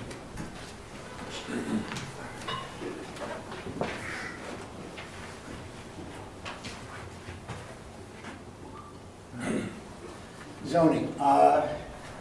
We'd like to talk about two areas of zoning. The first is going to be to look at some of the other buildings that the Commission has approved under Section 74711 and 7479, both of which involve the juxtaposition of towers against landmarks, and both of which involve findings by the Commission that the bulk modifications that were involved with developing the towers resulted in a more harmonious relationship between the towers and the buildings that they got their excess development rights from.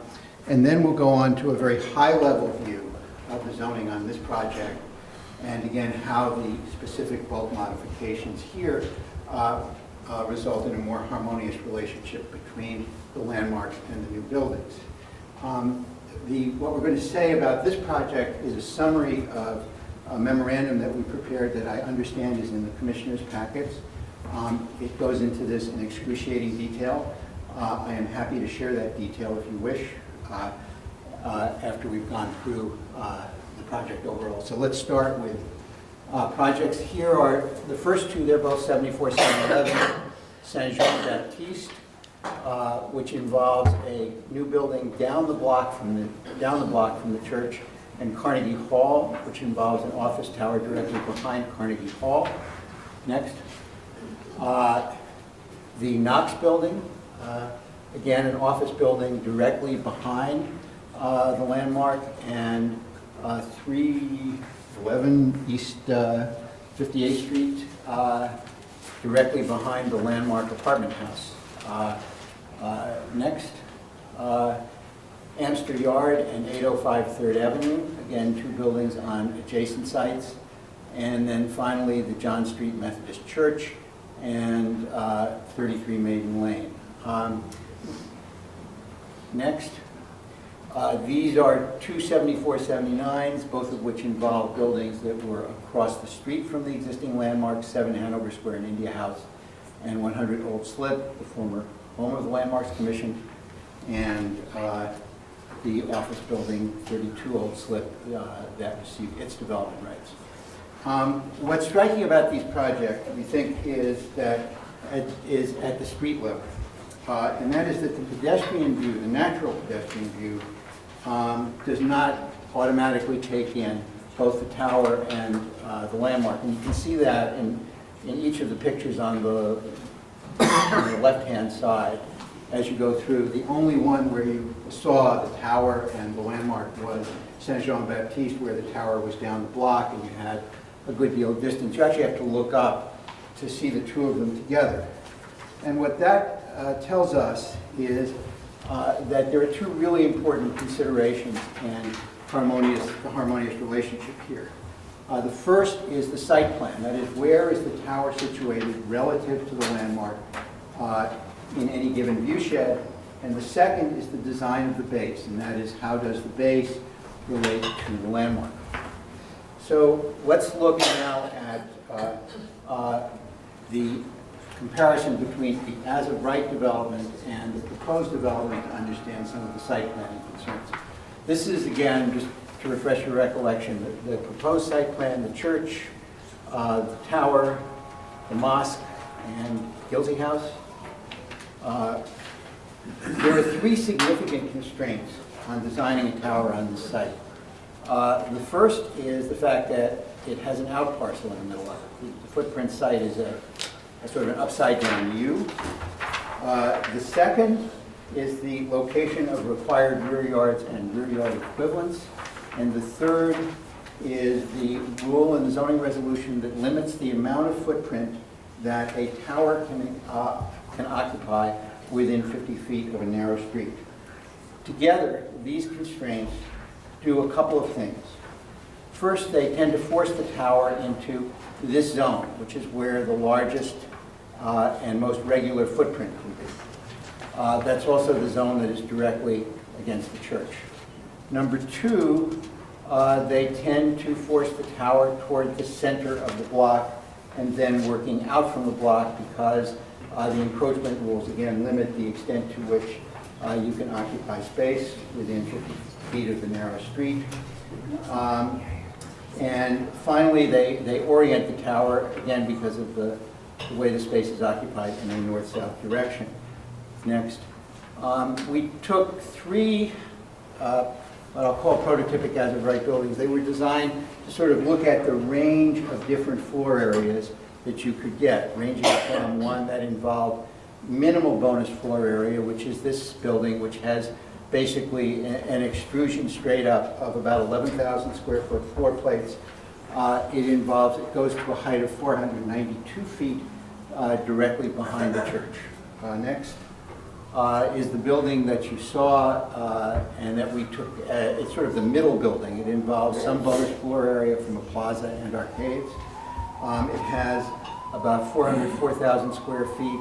Part of it is office floors in the 8,000 to 9,000 square foot range. Part of it is floors that would be good for hotels and slightly under 5,000 square feet. And it tops out at over 700 feet.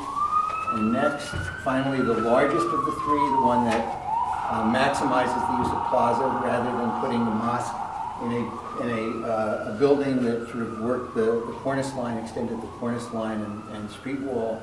The mosque would go somewhere else on the site, potentially underground, and you would have a plaza to the west of the out parcel, another plaza to the east of the out parcel, and an arcade. This is the largest building, and it rises at the lot line to a height of about 734 feet. Again, it's about 450,000 square feet. So each of these buildings really has the same relationship issue with the landmarks. They both occupy a portion of the 29th Street view shed. They both back up right at the lot line behind the church. They both preclude the ability to provide a garden behind the church. The proposed design addresses these concerns and we believe allows the tower to relate more harmoniously to the landmark. It does so by, can we go back to the site plan? Okay. It does so by reorienting the tower from a north-south direction to an east-west direction along 30th Street. It does so by providing for the ability to maintain a street wall of an appropriate height and at an appropriate location on 29th Street. It does so by providing space for the garden and for the promenade around the church. And finally, it allows the church to be seen really as a separate and special structure, one that's silhouetted against the sky individually. And each of the bulk modifications work toward either this site plan or toward facilitating the quality of design of the tower. The three most important waivers are those that modify rear yard equivalents, rear yards and the encroachment rule. In effect, those are the three that, as I said, push the tower into the north-south direction and push it over to eastern through-lot portion of the site. The fourth waiver modifies the initial setback distance along 30th Street to allow the screen wall that Moshe Safdie referred to that mediated the transition between the tower and the base. And the fourth modifies the side lot line that requires an open area along the side lot line. What it does is that it allows the projections that are a feature of the north and south facades of the tower to be brought around to the east and west facades. That allows the tower to be read in the round. It allows the tower it allows those facades to be seen not as an afterthought and to be read really as part of a whole. Now we go to the last one. This is kind of technical, but okay. So this is how they look in plan. The green illustrates where the rear yard and rear yard equivalent modifications are. Those are along West 30th Street, and that extends in 20 feet from the lot line, so it overlaps somewhat with two of the others, and then along 29th Street, allowing that easternmost building to meet the same street wall area as the mosque building. The rear yard regulation here, waiver here, avoids having some very awkward and strangely placed recess in the south wall of the building. The modifications of encroachment is the pink, and that's the excess encroachment on the north side of the building.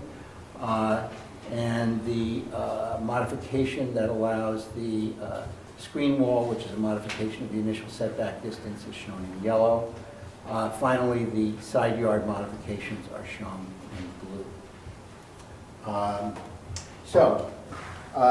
The modifications allow the 30th Street building, we think, to relate more harmonious to the church and Gilsey House because of the site plan. It protects the 29th Street view corridor from the encroachment by intrusion by a tower. It preserves a low-rise street wall along 29th Street, and it creates space for the public garden. And finally, in the end, the project as a whole allows both landmarks to implement a program of continuing maintenance and really some very special, we think, reservation on Gilsey House. Thank you. Thank you. Are there questions? Yes. I do have a question for Mr. Silver, please. If you can go back, because I think I wasn't aware of this the last time, to the image of the building, the new building that would be the least tall. So that would be like the 30-story building, this one, yeah. Explain, if you would, what looks like an empty lot adjacent to the west of that building, not that one. No, between, nope. This one? That's lot. That's the out parcel. Is it intervening? That building is So you're not just theirs. showing right now the massing. That's not actually a gap. It's actually the existing building. There's a Okay. building. There's an There is a existing- building there. Okay, This got shows it. Now, what's happening. so, and what you're showing of the new construction, what's in today's proposal described as the mosque, what are you saying there in those 4 stories? What happens there? Well, this is similar to what Presented. we're proposing. Yeah. The major difference is that over here, in order to achieve the required rear yard equivalent, you have to have a 20-foot setback above the first floor in the easternmost of the easternmost 25 feet of the 75 feet of new construction to the west of the outparcel. Which would mean what for the design of that building? Basically, this is what it is, basically. It sort of turns the building into a kind of a Z. That shape. Street facade sets back. Street facade has to go back. Push back, by that amount. And the reason that the building, and what you're showing coming to the street from the tower is all that's permitted? In other words, it can't Well, be a yes, you street can't go wall. higher than 23 feet using this rear yard equivalent. There are 2 other rear yard equivalents. As I said, that gets into the excruciating detail part of the discussion, which is in your memos. But this particular rear yard equivalent prohibits you from building higher than 23 feet within 20 feet of each I street see. line. Okay, thank you. And so the new tower is double this height, almost, or a little bit more? Is it This is 492, it's not, it's... Seven. The new tower's a little under 8. 7, 8. Double this height would be 1,000, so no, it's not quite. So, just to follow up on that, did you ever do a zoning study where you looked at, I mean, it seems like a lot of the waivers and that you're looking for relate to the through lot situation, which causes you all kinds of difficulties. Did you ever look at this as 3 separate lots? Well, it wouldn't, the answer is no, but I'm not sure, I'm going to do a little improvising here, I'm not sure if it makes that much of a difference. Well, I mean, wouldn't you be allowed to build tall building, tall building, tall building, rear yard, rear yard? Well, that sort of, that would be, you'd mimic that with one of the rear yard equivalents, with the first of the rear yard equivalents, the one that that says you have to leave an open area within 40 feet wide at the center line of the block. Right. It would look the same. You'd wind up with a tall building here, a tall building here, and, I mean, you could actually have a tall building with 2. You know, the problem with that from a developer standpoint, and we sort of looked at this as, if you were a developer and had this kind of a site, what would be the most likely type of building, is that you wind up with very small floor plates on all 3 of them. You wind up with a 4,400 square foot floor plate over here. You wind up with about a 5,100 square foot floor plate over here. Hang on. Can you show this view too? We could. I was just wondering. We can show it. You wind up with very, very small floor plates in 3 buildings, and you wind up with here 2 buildings that are looking at each other, 2 tall buildings that are looking at each other across the 40-foot corridor. You know, you still have the same problem. You still have a tall building in the back of the landmark. You now have buildings all over the place. It's not. I'm not saying it's better or worse. I'm just asking. I just was asking if you did it. That's all. It is actually in the packet somewhere. In the packet, in the sort of the schematic analysis of the different site plans. Thank you. Okay, are there other questions? Any other questions for either Mr. Safdie or anyone in the team? Okay, in that case, we can close the hearing. So I just want to, I think it'll be helpful to do 2 things. One is to just explain again what's before us, and then some of the issues that were raised last time and discuss their responses. So it's a 74-711 for both Gilsey House and the Marble Collegiate Church, which require, and if I'm missing something, Mark will jump in, which requires us to both look at the restoration piece and the cyclical maintenance plan, so the preservation purpose associated with the 2 landmarks, as well as the harmonious relationship of the proposed building, specifically its waivers, and that's the reason why they're before us, to the landmark itself. And the waivers in general are allowing the building, I'm just going to speak sort of in summary, allows the building and the tower to be placed away from 29th Street towards 30th Street and allows for the creation of what they have defined as the churchyard.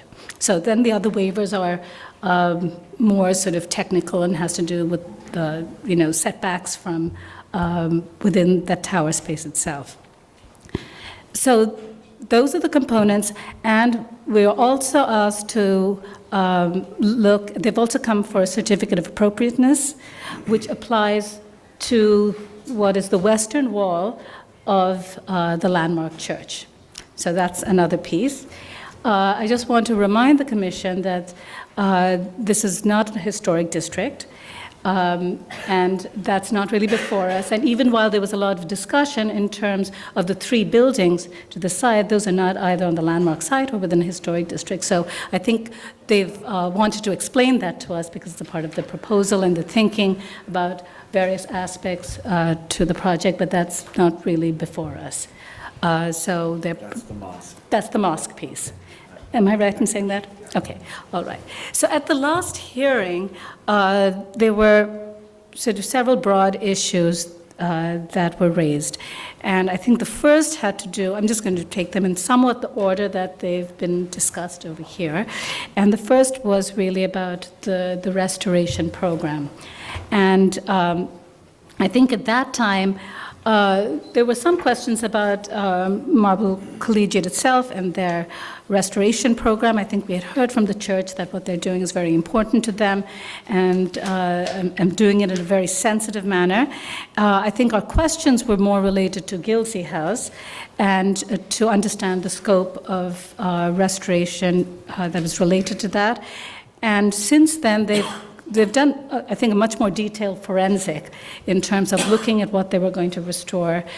They raised the issue last time about 1940s, and we asked them to elaborate its significance, and they've come back to talk about that today. So we can go into discussion, but I'm going to broadly just put the three broad issues. The second had to do with it's really the site planning itself, and there was some issues raised about should there be another site plan. That's better, but I think when we look at applications, we sort of respond to the issues before us, so they've chosen the site plan, and then we can talk about what these waivers are and whether that results in a harmonious relationship. So it's really about sort of the garden and I think sort of the lower floors. The issue was raised of how we looked at harmonious relationship in the past regarding taller buildings. And I think they've come back and they've shown us that, in fact, historically, when we've looked at 74-711 applications, the issues are not so much the height of the building itself, but really about how it relates at the base. And we've seen, I think, numerous examples today, and I remember when I was at city planning, I'd seen many as well. So it's been a sort of traditional way of looking at harmonious relationship. And I think then there were some issues or questions about the design itself of both the rear facade of the church and whether that was an appropriate approach, given that it was, I think, built essentially as a brick facade. So that was a question. And then there was a question about the base of the building itself, of the new building, and whether it's an entrance or the back of a building, and there was some discussion about that aesthetic as well. And I think finally it was about the design of the plaza and what it was supposed to represent. And I think, we've heard from the applicants. I think they've touched, actually, in their presentation, addressed all these issues, perhaps didn't say it as such, saying that, well, now we're going to address this issue, but they have touched upon these questions. And I think so. That's sort of, I'm just going to set that up for the commissioners. And I think what we could do, if that's okay with the commissioners, to talk first about the restoration piece and how we feel about that. Then we can go into the design and the site planning. Does that make sense? Okay. All right. So why don't we take some comments on the restoration piece and thoughts about that? All right. Okay, Diana, go ahead, and then go ahead. Well, I guess I think in general that the treatment of the church and the west facade and so forth, I personally am comfortable with and think is good direction. I think that my biggest disappointment is the Gilsey House building, just that one B section can't be more restored than to the 1900 condition, just because the others, it's kind of a missing piece in the facade. I think most of the rest of the restoration, I'm very, very comfortable with. And I understood that they have some concerns with the residents and the commercial, and retail. The question is there anything else that could be done working with the staff to get closer to that original condition? But, so that's my opinion on the restoration piece. Okay. Adi? That's okay, I'm here later. Okay. Yes, Michael. Yeah. I think that there's very little to talk about on the church itself. The church is clearly being well taken care of. So the 74-711 is hinging on the argument that the Gilsey House is being wonderfully restored. And I guess I'm not there. I think that the concept that we were restoring this to a 1940s level, while I think I could accept that on an Upper East Side townhouse that was redesigned by an architect to be in a different style, or in other cases where the period of later significance, or the later period was determined to have a significance architecturally as opposed to just kind of as historical happenstance. You know, they sold the building, they used it for something else, they decided to blow holes in the side of it. I don't think that that's been determined. I think that this is a building, I mean, a remarkable, effervescent building that has a clearly documented and extant material from its significant period, which was its original condition. And I understand that there are issues related to the subway that have to be considered, but I think that there's an awful lot that can be done to this building that would improve its level of restoration. And we have in the relatively recent past, when I've been here, always kind of informally looked at a 74-711 as something of a, well, you know, if it's a little nothing thing that's being asked for, then we won't really ask for the applicant to go nuts with restoration, but the opposite would be true as well. Here we're asking for a very, very, very large set of accommodations, and I think that further efforts could be made on this building to bring it back to its historic period of significance.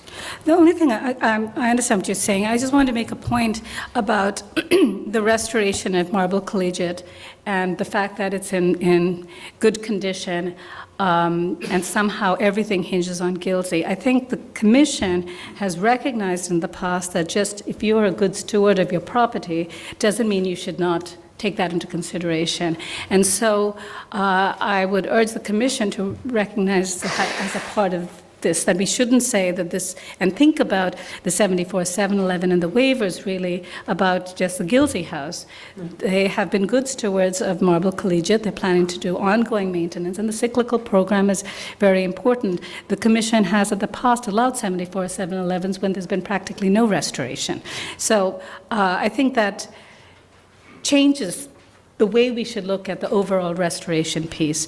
And just on the 74-711 or the guilty house piece itself, I think that, you know, for me at least, because you've talked about this, I could see that the 1940s alteration was significant and should be taken into consideration. I say that because I think that the neighborhood and its sort of development history, even if it was not done by a famous architect, is pretty critical to, I think, how we look at some of these landmarks in terms of their sort of socio-cultural history.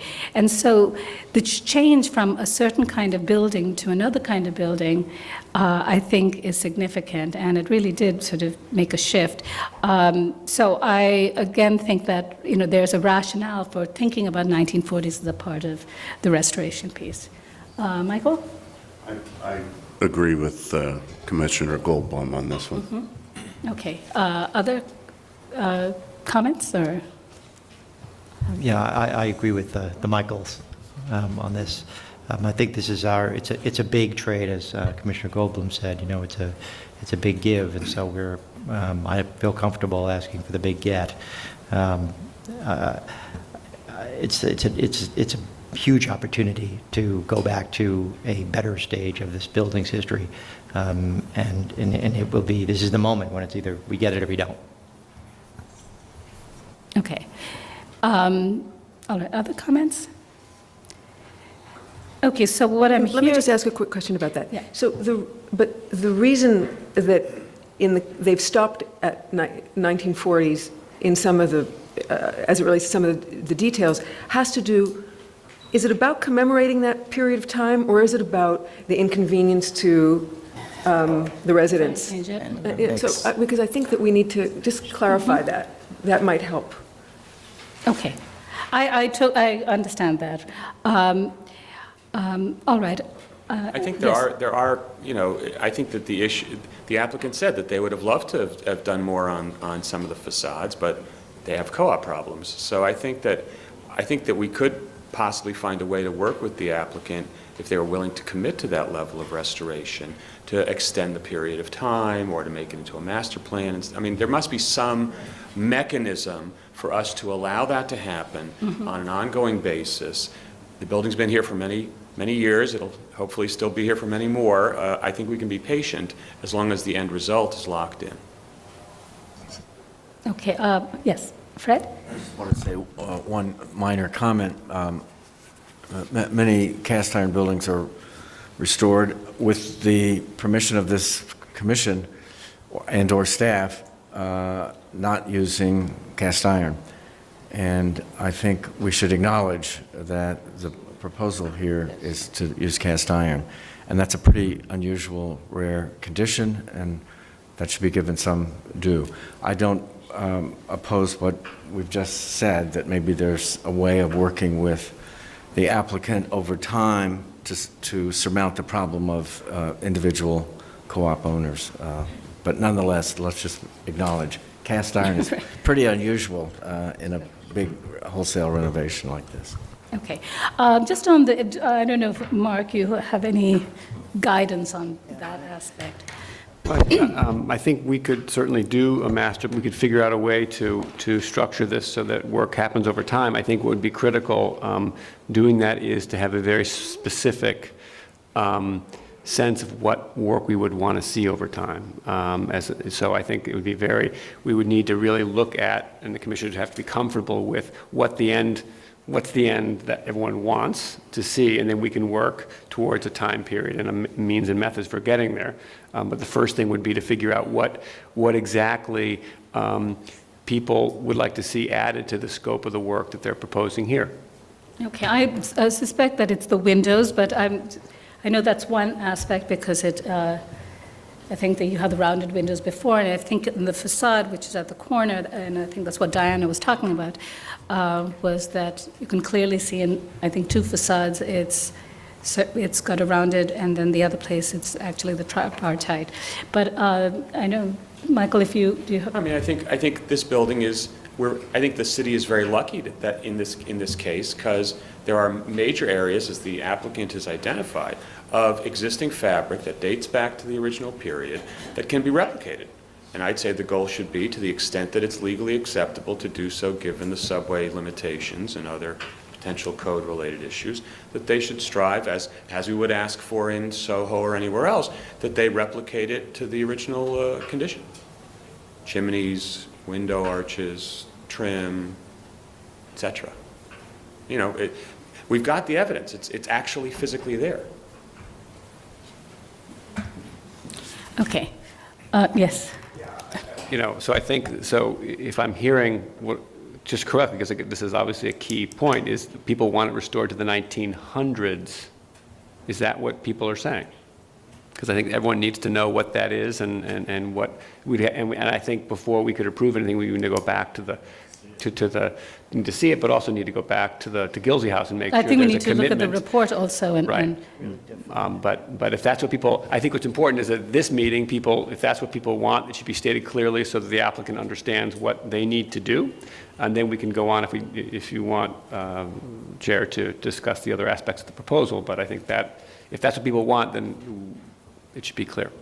Or if not, something less than that, then, or to come back with, maybe they can come back with something that's in between. I'm not sure. Because certain things will not be, because we did talk to the MTA, certain things cannot go back. That will result in things that, by definition, you know, it's like a halfway point, right? So you can't kind of bring it halfway back. So it's going to have to. But I think the applicants presented the project as having two significant periods, right? 1900, I believe it was, and 1940. Right. I think, for me personally, and if others share the view, I would say that the applicant should go with the applicant's 1900 condition, which they have documentation for, and to the extent that it has to be modified to accommodate with MTA or other issues, that they should come back to the staff, who I'm sure have handled conditions like this in other districts, to try to do their best to replicate or to emulate that initial condition, perhaps. And if we see it all the time with stoops, right? Where we can't stick the stoop into, that far into the street. So I'm sure there's an arm's length of examples of accommodations to current codes that the applicant and the staff can draw on to make those fine-grained determinations. Okay, with that. But the only thing I would like to say is that I think that we are informed by these reports that we've written, and I think it makes sense to go back and look at the report to see whether how they've looked at the 1940s period. I'm not ready to say, well, that's not a significant period without actually having gone back and looked at it and said that we have to go to 1900. So this is what I suggest on this issue. I think that they've heard our concerns. I think they have to come back and tell us. And I think so if it's really about 1940s, they have to make a more clear argument and in fact derive from the report. Otherwise, they should provide us with a plan or a master plan, a way of thinking of sort of phasing in changes to bring it back to its 1900 condition. Okay. I think we can move ahead with the other two aspects. I don't think we can act on them, but I think we can at least show where we're coming from on those two, the other two aspects.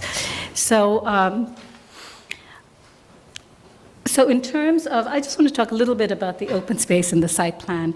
And this was of concern. I think we heard testimony about, open space next to a church makes no sense. It historically has had a street wall, and it should go back to that condition. And there were other comments about how open spaces don't make any sense in New York City, and why would anybody want that? I just think that historically, first of all, just from a land use standpoint, having open space in the mid-block is nothing problematic. I think it's allowed and encouraged, and I don't see how we should take a position that that's a non-starter. But I think in general, thinking about sort of how to create a site plan around a church, I think that this is actually a great opportunity. I think it's a good thing to free the church from a building that sometimes crowds it. And even if you had a street wall building, I think the tower that would come as a result of that would in fact be of a detriment to the church as it is now in its existing condition, because it would have a big tower behind it, and I think that would obscure its beauty, and particularly its spire. So I think that from a harmonious relationship standpoint, I think the idea of pushing the building and massing it towards 30th Street is actually a very good thing for in fact providing more views and space and access to people to three sides of the church. And I think, interestingly enough, because of the location of Gilsey House, I think, again, getting the tower to towards 30th Street actually allows for us to see a very beautiful sort of silhouette or sightline of, in fact, the mansard roof when you're walking down 29th Street. So I think that, for me at least, I think the site planning of this works very well in making a harmonious relationship. I agree. I think we've seen here materials that show us that the church was originally viewed in a three-dimensional fashion, and how rare is it that we are faced with a plan that's actually going to recreate a three-dimensional view of a church in particular. I think we repeatedly see situations where we're losing the left view, the right view, and all you're left with is that single plane. And here we have an opportunity to actually open it up, and I think it's a terrific opportunity. Yes. I personally think it's great to have the open space and to remove the building, the new building back, and to give the space for the church. And they have made an attempt to really clarify that it's not part of the original church by their material use, and maybe others will have comment on that. But I think that they've taken the right direction about all of that. And personally, as they show, obviously, a lot of churches do, in fact, have churchyards and have open space near them. And I'm not troubled by that as a concept. I can support that. Fred? And just to repeat perhaps, but I mean, the obvious progression of churches from the early period of our history has been the opposite of what we're seeing today. And luckily, this is a moment, it's been an encroachment problem, not the opposite. And here we have, I think, an extraordinary site plan derived from all sorts of points of view, how it came to be, pushing the building, et cetera, but it ends up, and we're talking about now the open space only, I think, not necessarily the tall building. Is that what we're doing now? Or are we going to? Right. My only comment on the height of the building per se is, I think that we traditionally haven't sort of really assessed the height of the building as a part of the harmonious relationship, and that you've seen by all these examples of buildings, because they, just by nature, they're much taller than the Right. Okay. Well, then I think it's okay to continue my conversation about what I view as some of the more extraordinary churches in their context. Trinity, Wall Street, of course, is surrounded by tall buildings. Across the street, we just last week or the week before had Bob Stern come in and talk to us about the restoration of One Wall Street, a super tall building, probably maybe a little less tall than this, but I'm not sure. It's been there for 80 years or something. It's part of the gestalt that many of these existing historic churches, which are surrounded first by their churchyard open space and then by tall buildings. St. Paul's Chapel, the oldest public building in New York in continuous use, of course, right across the street from it, the other way, west, is the tallest building in America. So I think that the idea that tall buildings can be next to churches even close by is not an unusual condition. So I just want to say that, and maybe I can talk a little bit more later when we're going to talk about the building itself, or should we keep going? We can just keep going. Keep going, okay, good. So let me just talk about the tall building and also the nature of the design at the lower level. And I want to, again, relate to a couple of existing conditions. Again, at Trinity, Wall Street, the north wall of the room, you might say, that surrounds Trinity, built at least 100 years ago, maybe more, was consciously designed to be a compatible neighbor to Trinity, even though it was built by developers and I think not involving Trinity Church at all. It's just a good neighbor. Similarly, Grace Church on Broadway and 10th Street did the same thing. The churchyard surrounds, and the building immediately to the north, which defines that space, was consciously designed because of the church and the open space. And that's what we have here. We have, I think, a very conscious decision to look to very creatively to look at the existing conditions around it and take from that elements of the proportion of window and the material itself in a very inventive way. So I like all that. The high height doesn't bother me. I think the movement of the building out of the way to allow many winds, not only the open space, but the prominence of the tower of the steeple to continue to predominate along Fifth Avenue and also along the side street was a win-win for everybody. The smallness, general smallness of the floor plate as it goes up and up, I think is an extraordinarily good thing as opposed to what we're seeing on the screen right now. I, for one, would not be so bold as to tell Moshe Safdie how to design a building. I think none of us can do that too easily, and I won't. I think what he's done, however, here is an extraordinarily wonderful building from my own point of view. And if I've done my math right, 50 years after Habitat, maybe New York gets, if not Habitat, an urban version, a New York version of Habitat. Yeah. And so, and it's aligned with this that I have to say, I sort of disagree with some of the comments in that, and it's strange to start with a New York habitat and comment about it because that takes the conversation in a completely different place.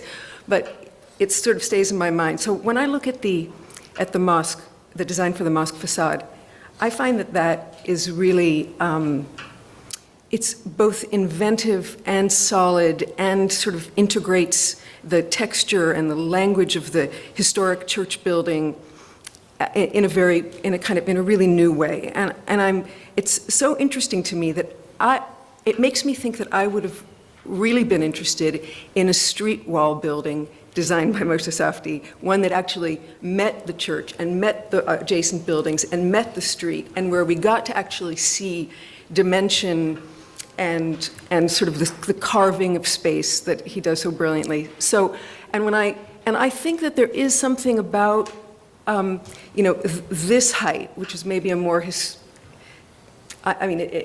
not the height of the building we saw last week in Wall Street, right? It's shorter, but this height, sort of urbanistically, its relationship to the other heights in the area is, I think, more convincing, appropriate, compelling than all the gains that we get from the setback, the garden, and its relative sort of smallness of the footprint. So I think that would have been, and seeing this makes me think that this would have been, and I was actually really interested in Commissioner Goldblum's question about the two sites, the three sites, because that would sort of follow the pattern of the city and its configurations. Okay, so saying that, this would be my preferred choice. But given the fact that this is what we're seeing here and what's being proposed, I know, Vice Chair, I was going to say there are many merits to this. I mean, it's nice to have this potential garden, and it's nice to see the church building set apart. My only comment, I guess, would be that I think that and I thought this last time, that the canopy is not a necessary gesture. I mean, it's sort of, while now it's lighter and it's sort of more diaphanous a little bit than it was previously, I think it's still sort of a kind of a mall-like design element. I mean, I think we'd be brave enough if it was well lit to walk through, and if there was a little rain, to be able to walk through that interstice, and even without a canopy, on the Fifth Avenue entry. And I think that the canopy also separates the church, the garden, from the new building in a way that's unnecessary. It would have been nice to just see the stone, to understand it in all of its kind of opacity, and so that would be my only criticism. Okay. Yes. I'm sort of agreeing with Fred and Diana and John. I think the word is really, we have a choice between encroachment and freeing the church away from the thing. And I think this is a golden opportunity to create a little oasis. Let the church be seen from all around. And I think that's a point that I think should be taken seriously, because, seldom, rather than regression, we're going in a progression of an opportunity. How Paley Park was so well received, and this is an opportunity to create something slightly larger. And as for the canopy, I think, just with the wintering storm just approaching, from practical point of view, from my personal taste, is that there's nothing wrong with giving some sort of weathery protection while we have the ability to see a historic church on this context. Okay. Yes, Michael. First of all, I want to beg your indulgence because I wrote something down. And because this is I'm very nervous about this, because in 1977 in Boston, I got my first architecture book, and it happens to be Beyond Habitat by a guy named Moshe Safdie, who was kind enough to sign it for a high school student at that time. So I speak about this. That book on my shelf. I still have, me too. And so I was really torn by this because on the one hand, I think there are lots of really good things about the project, but I think as it's currently drawn, I personally can't support it. And I started with looking at the 74-711 section of the zoning code, and it says that we have to certify that the bulk modifications that are being asked for, quote, relate harmoniously to the subject landmark building or buildings in the historic district. Now, I understand that traditionally that has been interpreted to mean what does it look like from 6 stories or 10 stories down. I just don't find that's a significant, or I don't understand how that makes sense as a demarcation to me personally. And I understand that if that is our policy, then so be it, and I'll certainly follow along with it. But I personally don't see from the language of the text how that limitation is in play. When the attorney presented us with the examples, what struck me about them was, yes, all the buildings for which 74-711s were granted were considerably taller than the buildings around which they pivoted, off of which the grant was given.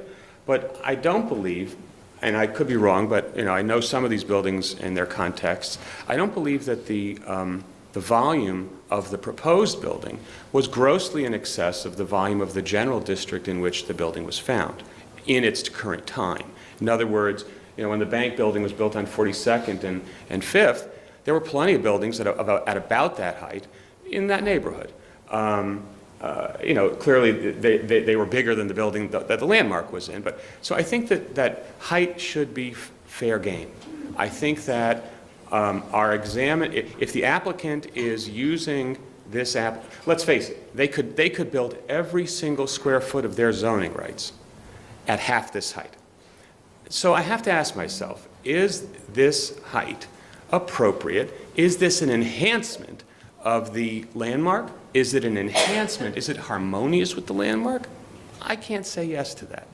I think that the question of the courtyard behind, the close, or whatever one wants to call the green space behind, I think it is appropriate, but I don't think it is necessary. I think that we have looked at churches, I can think of 86th and Park as an example, where open space was clearly referred to by the landmark, was clearly indicated as part of the design of the landmark. That is not the case here. It was the case in the other examples that were shown at the earlier part of the presentation. But it is not the case with this building. This building, even though it was built in the mid-19th century as a building that was free on all 4 sides, it was clear that the architect knew at that time that it was going to not be clear on all 4 sides for long. Witness the brick facade on the back, on the west. So unlike many churches that we see, unlike the examples that he gave, where the front facade, the side facades, and the rear facade were all treated the same way, this building is not that case. So while I think it's appropriate to have the open space, I don't think it is the sword on which we need to fall to have other things to have other things we don't think they're necessarily advantages. So I think it's appropriate, but I don't think it's essential. And so the argument that the open space warrants the grant of the 74-711 for me doesn't fly, because the building was clearly intended to be in a milieu of taller buildings. It is in a milieu of taller buildings. I don't think it is harmed by being in a milieu of taller buildings. So I think that, and I think that in terms of the design of the building, I think that the language of the resolution is again clear to me. We're not really looking at the design of the building. We're looking at the bulk of the building. So I really don't feel that it's appropriate for me to comment on the design of the building. I think it's totally fine. It's interesting. It's very nice. But I don't think it's relevant to the consideration of the 74-711. Okay, I just wanted to talk a little bit about the height. And so the issue here is that it's about a harmonious relationship to the landmark. It's not a historic district, and I think we have to think about that differently. I also think that the district and its compatibility is an issue of zoning, and that will be reviewed by the City Planning Commission. So I think when the commission has looked at 74-711s and 74-79s, and why height has not been the factor, is because the entire premise of that mechanism is the use of air rights. And when you're shifting bulk from a small site over here to a site next door, you're going to create a building that is, very different. So that's a part of the equation. So when, I think, probably going back to when 74-711s and 74-79s were created, I think in like late 60s or early 70s, the commission sort of understood that height is, in fact, a zoning issue, and then you're right, the massing as it relates to the landmark, but also as it relates to the waivers. So I think you can't sort of separate the two. So, very often the commission will look at something and they will draw from other things, and I'm not going to ask the commission to strictly stick by this. But I think that, the height, whether it's 400 feet or 600 feet, I'm not sure that necessarily changes the relationship with the landmark itself, because it starts just becoming a backdrop. So, I'm not sort of understanding that issue of whether this was a lot shorter, it would be more harmonious versus if it was, is as it is. So, and I just go back to some of the other examples that we've seen, Maiden Lane, et cetera, which has, significantly taller buildings. Is it exactly the same height difference? Probably not. But again, I think it's not necessarily, the issue for us is not how the height of this building fits in with the broader district. Okay, so are there other comments? All right, so, okay, I think just on the last issue, which is about the certificate of appropriateness for the western wall, I know that was before us as well, and I think there were some comments about that. I think that I think the church said last time, and they've sort of alluded to this time, that they want to sort of use it in the vocabulary of the landmark itself. But I think, in this particular case, I think they're not trying to create a primary facade, and it's much more simplified. They haven't gone back to brick, because I think possibly and probably it's an opportunity for them to still bring something to the landmark, even if it was not historically a brick facade. So I don't know if the commissioners have concerns about that. Okay. All right, so, okay, Michael, are you okay with the harmonious relationship aspect? I actually am. I understand Commissioner Goldblum's issue with this. I have completely unrelated to the landmarks, the monstrous towers that seem to be taking over, I have a personal issue with, but that doesn't, for me, that doesn't have anything to do with the way that it affects this particular building, and I actually like the separation of the new tower with the church. I agree completely with his point about the Gilsey House, however, and if I may, for 1 second, go back to Fred's discussion about the cast iron. I'm not sure if it was the commission that gave permission to replace cast iron on that building with fiberglass, but I am horrified every time I walk by that building and see the bubbles in the fiberglass, and this is an opportunity, in my opinion, for us to reverse a former mistake, and so I feel very strongly about going back toward that 1900. But okay, with regard to the tower, I'm on board with. All right, since the 1940 period is really something that I've asked for, but I think if the rest of the commissioners are interested in going to the 1900 period as a part of the restoration, then I will go with that. And if the commission is okay with allowing those, because it's going to take the form of some master plan, and I think you had suggested that they work with staff and bring it, are the commissioners are fine with that? Can we take a vote then today on this, Mark? I think we need to see the scope of the, I mean, I think it's a little unclear as to, they may come back and say, we can only do this, and we can't do that, and that may or may not be. So it just makes me a little concerned that they don't know what they're getting into, and we're not sure what we're really approving, because there are certain things they will not be able to go back to the 1900s, and we'll need to figure out a solution to that, and I think it's something that probably the commissioners might want to understand. Right, but I think your suggestion was certain things will come up, and, that's okay, they'll work with staff on that. I think if we set forth a goal, I think it's a very clear, restorative, by the numbers kind of thing, and I think that, if the applicant came back and said, we really can't ever promise to ever do that, then we'd have to consider it on its values and make a vote. Bring it back to us. But yeah, Can't the staff bring it back to us if they can't?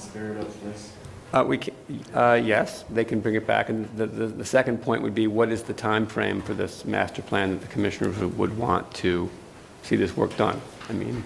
Because that will be a relevant consideration. Right. Master plans are indefinite, so in other words, in this case, what's being proposed now? It's not the way we work now is that all the work they showed us that would have to occur before a certificate of occupancy for the new building is done. Sounds good. Right, but that's the work that they can't achieve now. Right. So the idea of a master plan is that over time you can phase in these other pieces, the changing of the windows, and the problem with a master plan, though, is this. In the case of an apartment building, the window breaks. I'm forced to do it. Here, what's the trigger? You know what I mean? What's forcing me to rip out my window and replace it with wall and window? So it's a little different than a regular window master plan. Well, that's why there's a time period. Master plans normally don't have time frames generally. They're when the thing fails. So that's why I was assuming this was different, and we would want some sort of... Can we just find out what the applicant would prefer us to come back and respond to this issue? Yes. Just state the question again, Madam Chair. Just state the question again. The question is that I think the commission was ready to sort of move with basically having a restoration program that goes to 1900 and putting a time period in which you have to achieve that, correct, Mark? Yeah. So it could be 10 years, it could be 5 years, it could be 20 years. So, okay, not 20 years. Yeah. So it seems that they need to come back. Okay, I think that's makes all right, why do we do that? Yes, Diana? I don't think we can approve the other two without the restoration program. They're tied together. Good answer. Brings back. Luckily.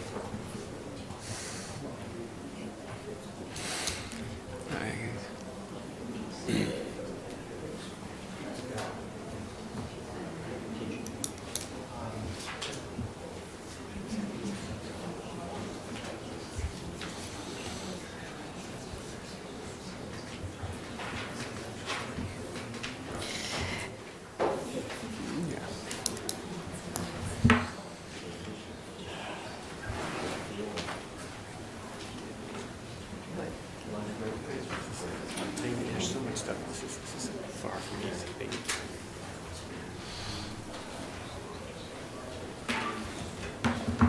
This is too complicated. Tell him. Sarah's Is she telling you?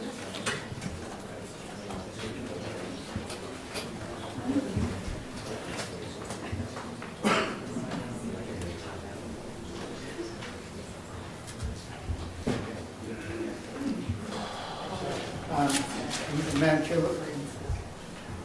we think that there may be more to say about the importance, historic significance of the 1940s as an era in this building, and why a restoration of that era, going back to that era, makes sense from a 74-711 standpoint. We also, you know, would actually have to go back and talk to Gilsey House, which is not, unfortunately, not within our control. It's not a situation where we're redeveloping the building itself now so that we have a choice as to what we can do with it. But there are, you know, X number of co-op owners there who have their own very distinct point of view. And so Okay, so we'll come back. Is that right? I think that would be necessary. Okay, all right, so today we will take no action? Okay. And we will take a break for lunch and be back at 1 o'clock. Quarter to one. You can sign it again, 77. Oh. Okay. The last three items I'll read all at once. So it's item 7, 8, and 9. The first is that's wrong. 8, 9, and 10. So the first one is an application for a certificate of appropriateness, Borough of Manhattan, docket number 176619, 46-50 Gansevoort Street, located within the Gansevoort Market Historic District, an altered modern-style market building designed by Charles H. Stadler and built in 1938-39. The application is to demolish the western portion of the building and construct a new building, alter the facades, replace windows and doors, install storefront infill, install marquees and signage, and reconstruct a skylight. Item 9 is certificate of appropriateness, Borough of Manhattan, docket number 176620. This is 52-58 Gansevoort Street, located within the Gansevoort Market Historic District, vernacular style market building, originally built circa 1850 to 54 and altered in 1937 by S. Walter Katz. The application is to alter the facade, replace windows and doors, install signage and lighting, construct a rear addition, install rooftop mechanical equipment, and perform excavation. Finally, item 10, 60-74 Gansevoort Street, located within the Gansevoort Market Historic District. This is docket number 176621. This is a market building built in 1940-42 and altered in 1949-50. And 5 neo-Greek-style tenement buildings designed by George B. Pelham and built in 1880 to 81 and altered as a market building in 1940 by Voorhees, Walker, Foley, and Smith. The application is to demolish the western building and construct a new building, and to construct rooftop additions, replace windows, install storefront infill, install lighting and signage, and perform excavation. Good afternoon, Commissioners. Gabriella Gutowski, Preservation Staff. This application is for 46 through 74 Gansevoort Street. It's a city block of buildings bound by Greenwich Street and Washington Street in the Gansevoort Market Historic District. It was last presented to the Commission at the public hearing on November 10th, 2015. At that time, the applicant presented the proposal and the Commission listened to public testimony. The Commission asked the applicant to please come back to a public meeting and respond to the testimony, and that's why they're here today. And they have a proposal illustrating that response, and I'll introduce the project architect. Okay, reopen the hearing.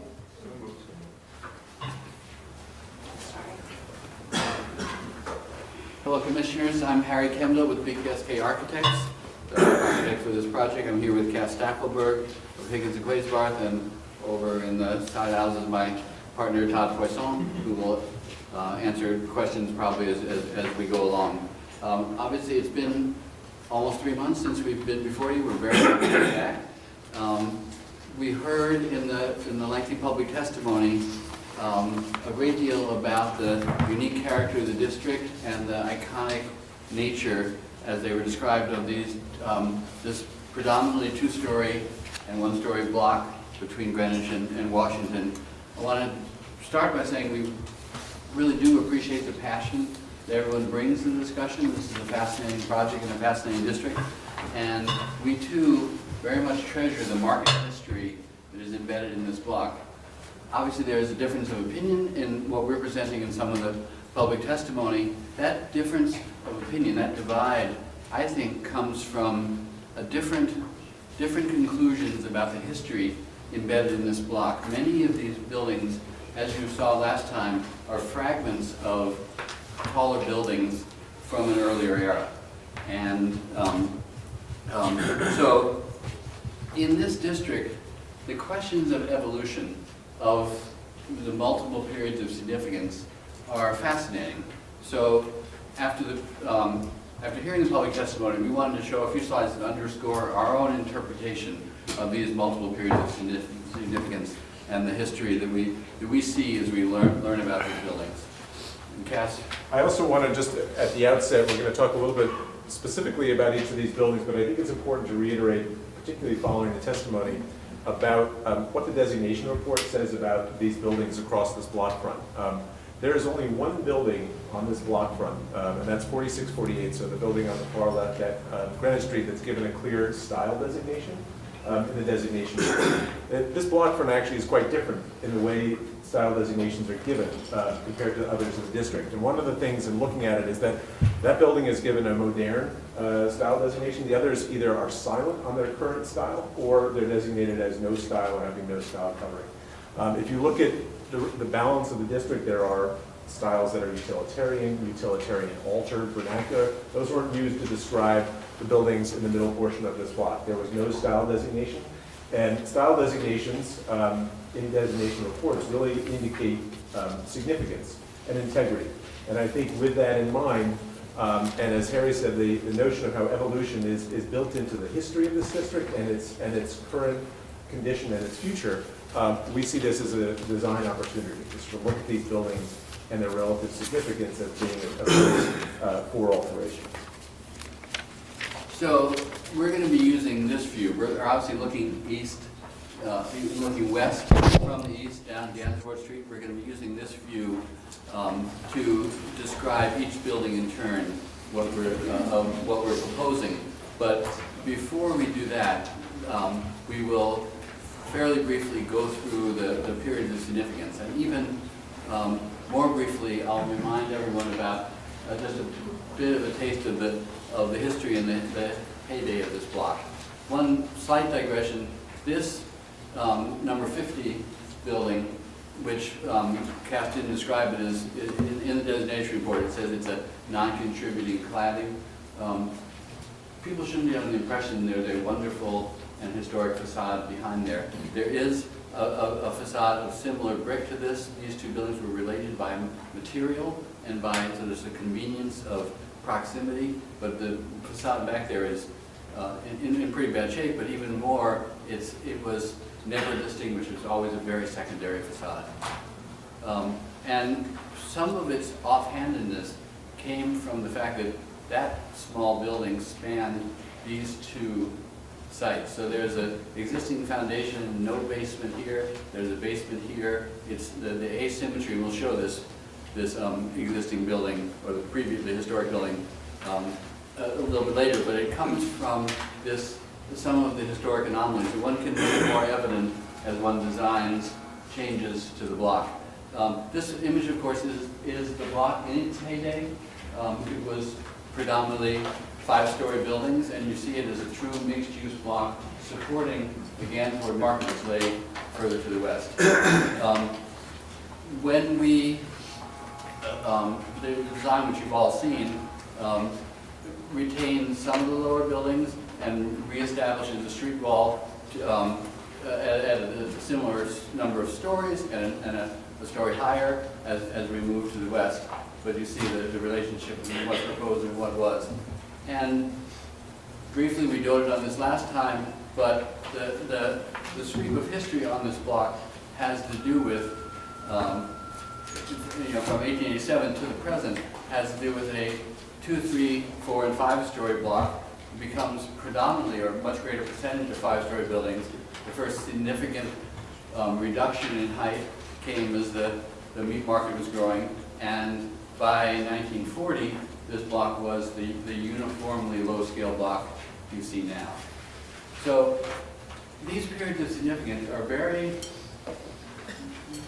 detailed, described in a very detailed fashion, quite wonderfully in the designation report. And the discussion at the time of designation, which I attended a good deal of, was quite robust. And we pulled out a quote from Commissioner Meredith Kane here.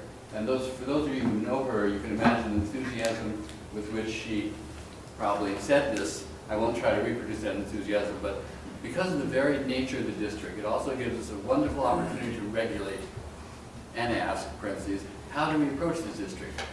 We recognize, of course, that evolution has gone on since the 1840s, and building types have continued to evolve and grow.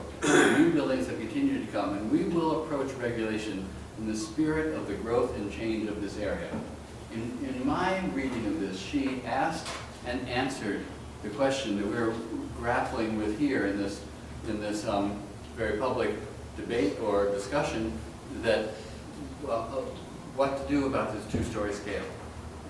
The change is something we embrace. And I think the comments of Commissioner Kane at the time are really clearly laid out in the designation report. The designation report describes 4 periods of development. Early development, the Gansevoort market period, the meatpacking district, and then the final period, the 1970s to the present. And I think the notion that there isn't a date at which the development of this district ends, it goes on to the present. And I think it's something that is referenced in terms of this notion of change, continued change throughout the designation report, and it's the way the district has been regulated since 2003. The images across the bottom just are meant to sort of represent selections of each of those, perhaps illustrations of each of those districts. The sort of combination of the residential and industrial during the early development, the heyday of the district under the development of the actual Gansevoort market, the meatpacking district where there was somewhat of a decline in the district, and then the current phase from 1970 to the present, under which the neighborhood is being regulated now. And it's continuing to see change. There has been, from the earliest period of 1840, there has been this evolution, and this span of, quote unquote, a period of significance goes from 1840 all the way up to present day, and I think continues, and that's the way I think the Commission has looked at the way the district exists and will exist into the future. Just quickly sort of highlighting each of these phases. This map shows the block, the project site in 1862. There was no Gansevoort market at that time. The Gansevoort market site is here. It was filled with trolley barns. And the block itself had residential buildings, but also had coal, stone, and lumber yards. And the photo on the left begins to show, this is from 1880, but you see the 1840s, 50s fabric intermingled with the city's first elevated train and the integration of industrial and other commercial uses coming into the district. The second phase, the Gansevoort market phase, really was sort of the heyday of the district. One of the, I think, misconceptions that was perhaps put out there in the testimony in November was that the district really takes its name from the market itself. And interestingly, the market was actually outside the boundaries of the current historic district. The trolley barns were demolished and the market was constructed in 1879. It was renamed in 1880 the Gansevoort Market. The designation, the district boundary really is the west side of Washington Street and then continues this way. So that portion, which is now occupied by the Whitney, is outside of the district. But as the designation report notes, this was really sort of what spurred the greatest amount of development in the district, the market itself. Next. There were, of course, many physical changes in addition to building development. There were changes throughout the district in response to the market's presence. The widening of Gansevoort Street, the extension of Washington Street from 14th down to the market. The market was this thing that had an effect on so much around and throughout what is currently the historic district boundary. Next. In addition, in that development period from the 1880s into the 1920s, the designation report chronicles the explosion of development, but also the huge range of building types that occurred. So there aren't merely market buildings, as I think the testimony might have you believe, but there's a huge variety of building types that exist throughout this district. And not just of types, but of scales as well. 1, 2, all the way up to 9 stories of the Manhattan Refrigerating Company building. We have images of some of the buildings that were constructed during that Gansevoort market phase. Stable and garage buildings, store and loft buildings, warehouse buildings. The Manhattan Refrigerating Company complex, which also was developed in that market period, is also hugely significant. It's directly to the west of the project site. It is the largest building, tallest building in the district. Not coincidentally, the boundaries in purple of their service area are very, very similar to the boundaries of the historic district. This building was literally the heart of the district. It pumped refrigerant under the streets to all of these associated buildings that were developed in conjunction with the market use. Next slide. The meatpacking district from 1928 to 1970, the block front on the south side of Gansevoort that we're talking about today, saw much of the change during that period. And this phase saw the introduction of trucking, the increase of the meatpacking uses throughout the district, and sort of a greater vehicular uses throughout the district, trucking and loading, and a slight change to the sort of more market uses that occurred before. And then the final phase, 1970s to the present. And so this is the phase sort of that begins and continues on today. So there are sort of diminished meatpacking uses, changes in the way shipping was done, and then the introduction of new commercial uses in the nightclubs, and in 1985 the opening of Florent, and then the uses that we see today. And those are chronicled in the designation report, talking about the sort of vitality of this district as it exists today and as it continues into the future. And I think the commissioners and Commissioner Kane's quote, I think, summarizes the way the commission has thought of this district. It is a continuing evolution from 1840 to the present. We also then, turning back to the block front, we also want to just touch on, as I noted before, how the different buildings are noted in the designation report. So these first two buildings, this building on the corner, 4648, is really the only one that is given a clear style designation. It's called out as modern. And the building directly to the west of it, which was built with it, has a no style covering, is the way the designation report reads. But those are that is the only building on the corner that has a clear style designation. So the corner building was our only purpose-built market building in this block. Others were converted to market buildings during and after the Depression. I want to say parenthetically that some people describe this to me as a debate between which period of significance, the meat market period or the Gansevoort market period. We embrace all the periods, and we very much treasure this building, which we're treating in a restorative fashion. What we're adding are two marquees that are in the position of the original marquees. We're taking the opportunity to reference, in a somewhat oblique way, but in a way that we find resonant, the sort of infrastructure of railways that the first elevated on this block, of course the High Line at the other end, the trolley tracks down the street, in this grill work of metal that the new contemporary marquees that go in the position of the old ones, but reusing the existing cable ties. So this building is honored as an exemplar of the meat market district.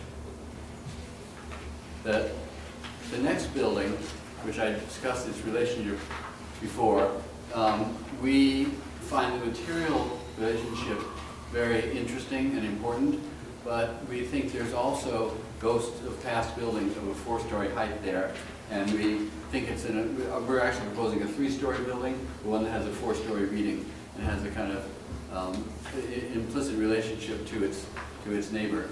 And that evocation of the railways gains a little steam, so to speak, in the third marquee, all in their original positions and in a visible sidewall.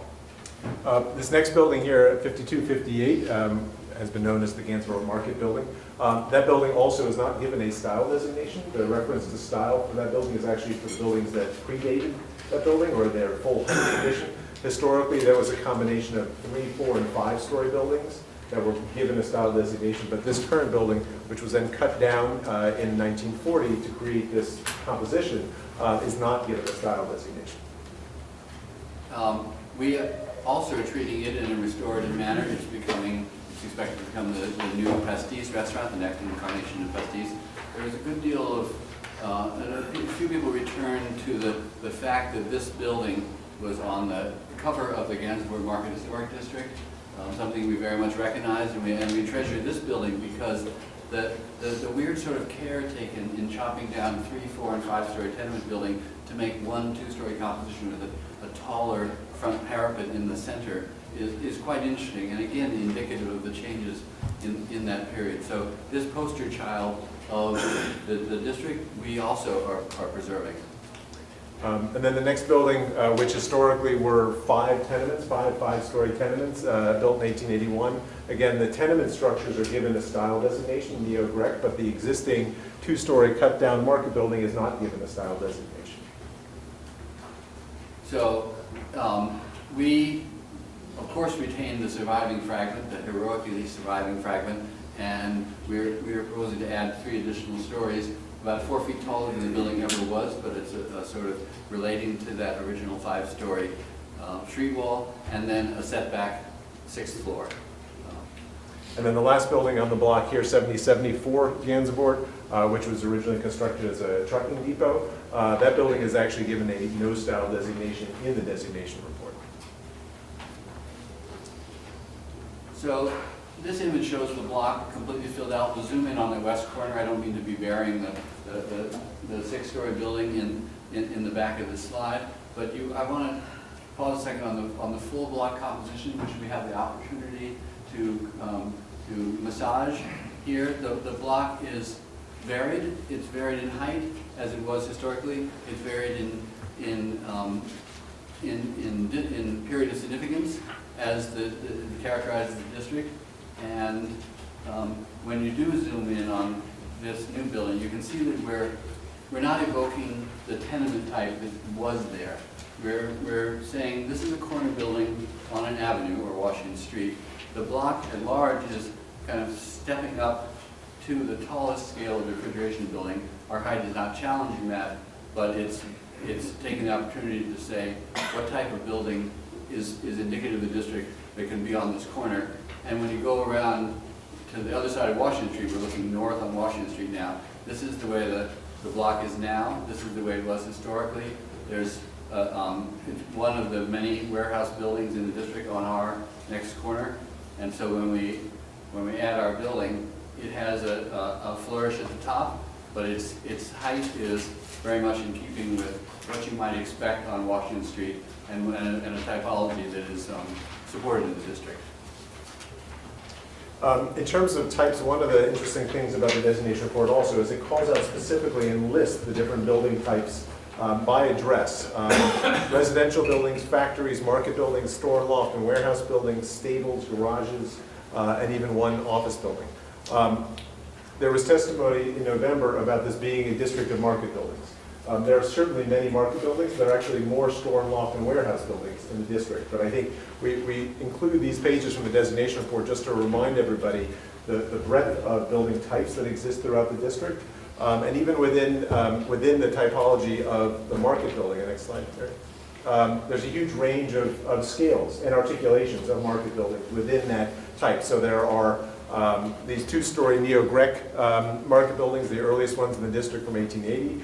Ones from right around 1900, more modern styled ones like the 2 on the top, middle, and left, and the large scale, the 5-story market building on Washington Street. So there's a huge range of expressions for that type alone. We also wanted to take a look, because there was discussion at the hearing about the replacement of the no-style building at 7074 at the corner of Washington and Gansevoort Street. There was an indication that 1-story building, because it's 1 story, needed to be replaced. It could be replaced, but the testimony indicated that it needed to be replaced with a building of the same scale and perhaps even historic use. And we looked at the way the Commission has regulated the replacement of other no-style buildings in the district. And I think there are a selection here of 4 of those buildings. These buildings that took the place of lower buildings, the new buildings typically were larger. And I think they were also, in many instances, sort of clear contemporary expressions in their architecture. So there isn't necessarily this dictate that says if you're replacing a no-style building of a certain scale or type or material, that the building that takes its place needs to be of that same scale or type. And that's the way the district has been regulated. And we also just wanted to sort of touch upon some of the other changes that have occurred in terms of additions, particularly additions to market buildings in the district. And I think Commissioner Gratz's comments are noting historically the buildings were reconfigured upward and downwards in the history of the district. I think the fact that this history continues into the present, this sort of current phase, it continues. These buildings continue to live and breathe and grow and come down. And that is how this district in particular, and I think this is a distinct district from all others in the city, this is how this district has been regulated. And at this point in time, I think that the dialogue, the robust dialogue, the sometimes unseemly dialogue almost, between the historic industrial buildings and the new expansions it characterizes the district and is extraordinarily positive. In the architectural community, this is considered a fantastically successful historic district. I think in the preservation community, in many circles, likewise. The way it has been curated is much admired. And I won't dwell on any of these, but working the last time east to west down the block, I've described each of our proposed changes as evoking, in some cases, a past typology, a past type of building that was there. This is very much modern architecture at the same time. These are just details of this modern architecture in dialogue with some of the remaining fragments and historic buildings. On the 60 to 68 building, the neo-Greg details, we strike a line, introduce sills at the level that the original sills were, then a new set of windows which relate in a evolving way to the traditional punched opening with a larger punched opening, and in the corner warehouse building, we call it. Again, the details are one of not irreverence but modernity, and so that in these recognizable types is a lot of inventive detailing. So we now are really looking forward to the discussion. All right, I have a quick question. So can we go back to number 50, Gansevoort, the two-story building? So you said that the report, how does the report identify it again?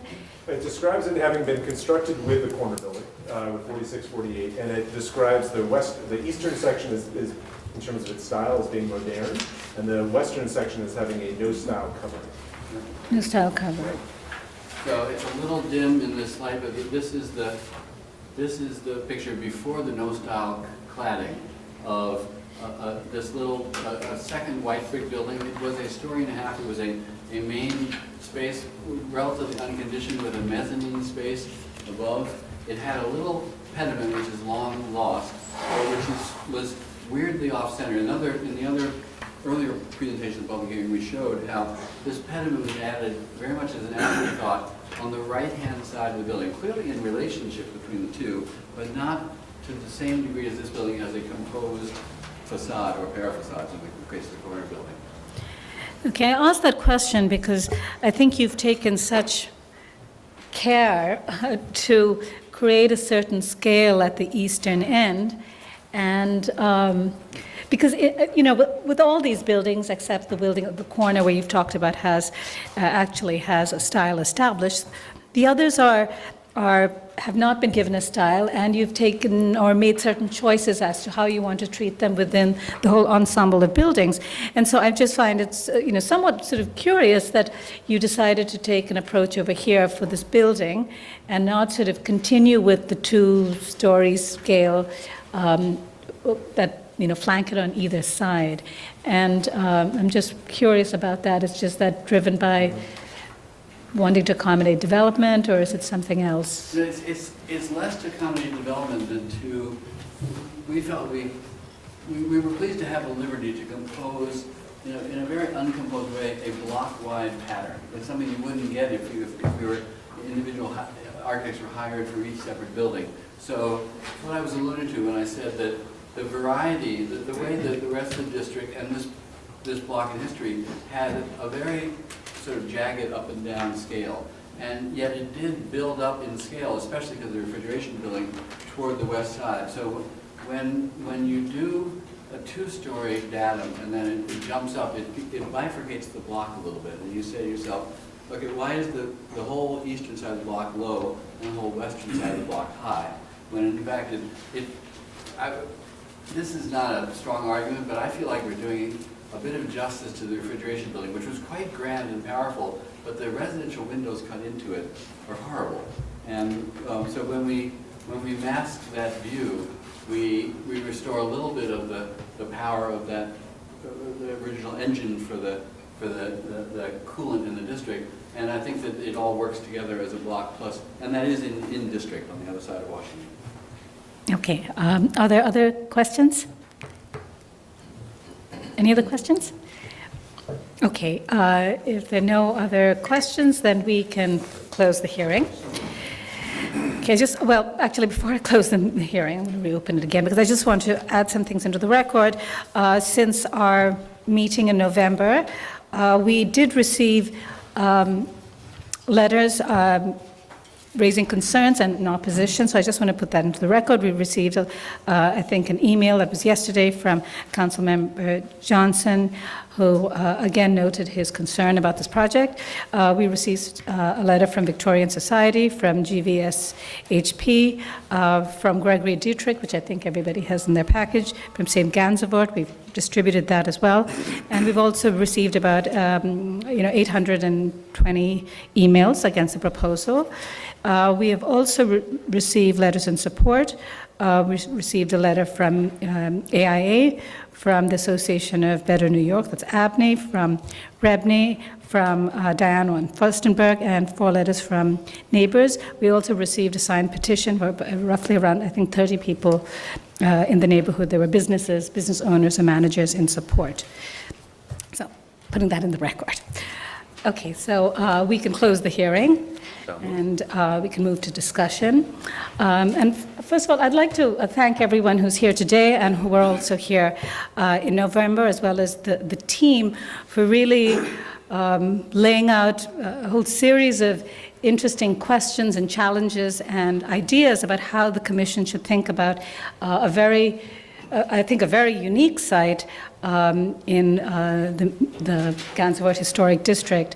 So I'd like to thank everybody for presenting your views. And I know that the Commission has taken this very seriously and absorbed all that we heard as well.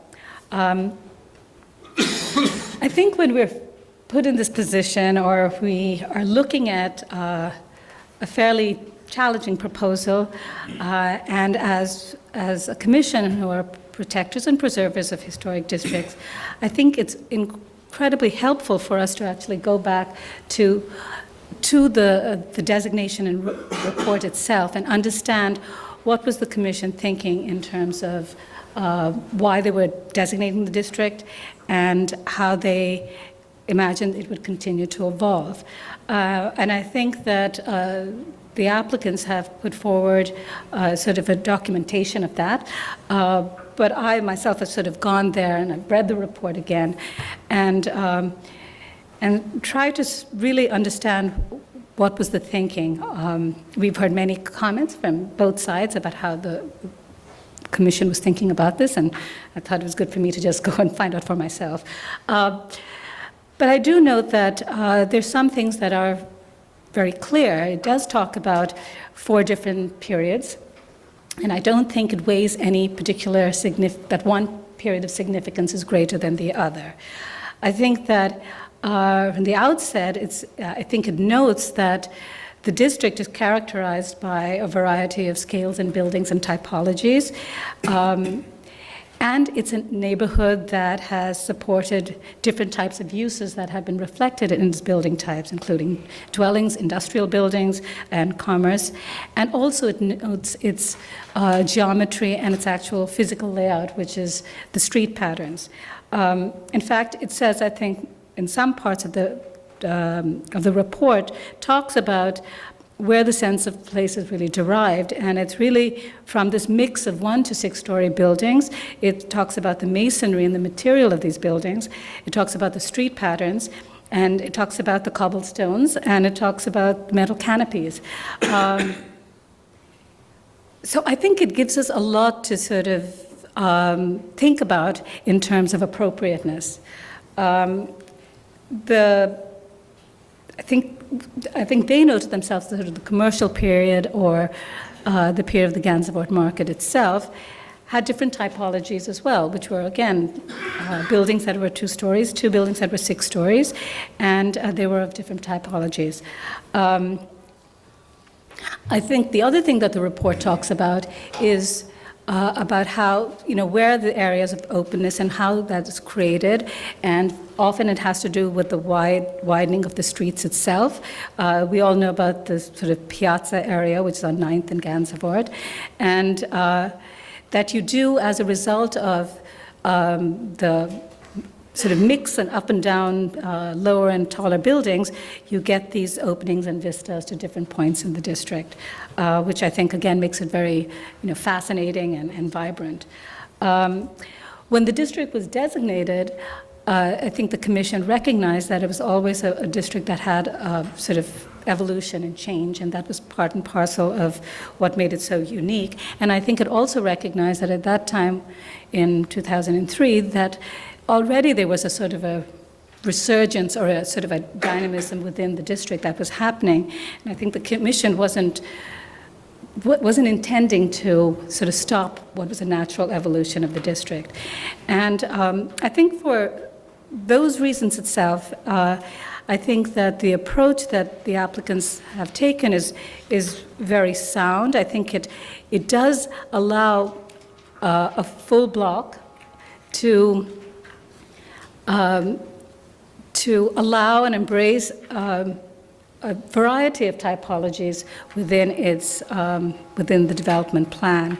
And I think that other streets along on West 13th Street and Little West 12th Street, you will find the mix of buildings. And I think with this block and their proposal, it will enhance and be very consistent with the type of streetscapes that we see in the district. So I think in theory I could sort of support the concept and their approach. I think that they have done a very, at least to me, a pretty clear sort of explanation of each building type, style, and they've talked about which areas should develop and which areas should be more lower scale and preserved. And I think the fact that it's one full block front is, I think, a really good opportunity for the commission to think and to create and to allow and continue a block which will represent the district very, very well. I just want to make just a couple of other points. One is I think that, again, historically, this neighborhood has allowed for a lot of adaptive reuse, and I think that has made the district, again, very dynamic. And I think even the changes that the commission has allowed since 2003 has added to that as well. And of course, other things are happening outside of the district, the High Line being probably one of the most significant, as well as the Whitney Museum. And all of this has really created a place which is, in fact, internationally known and has drawn many, many visitors. I think some of the concerns I have, or some of the thoughts I have, at least initially, about the proposal is that I think the historic sort of honesty of an argument of the tenement buildings, which were brought down to 2 and are going up to 5, and with the setback.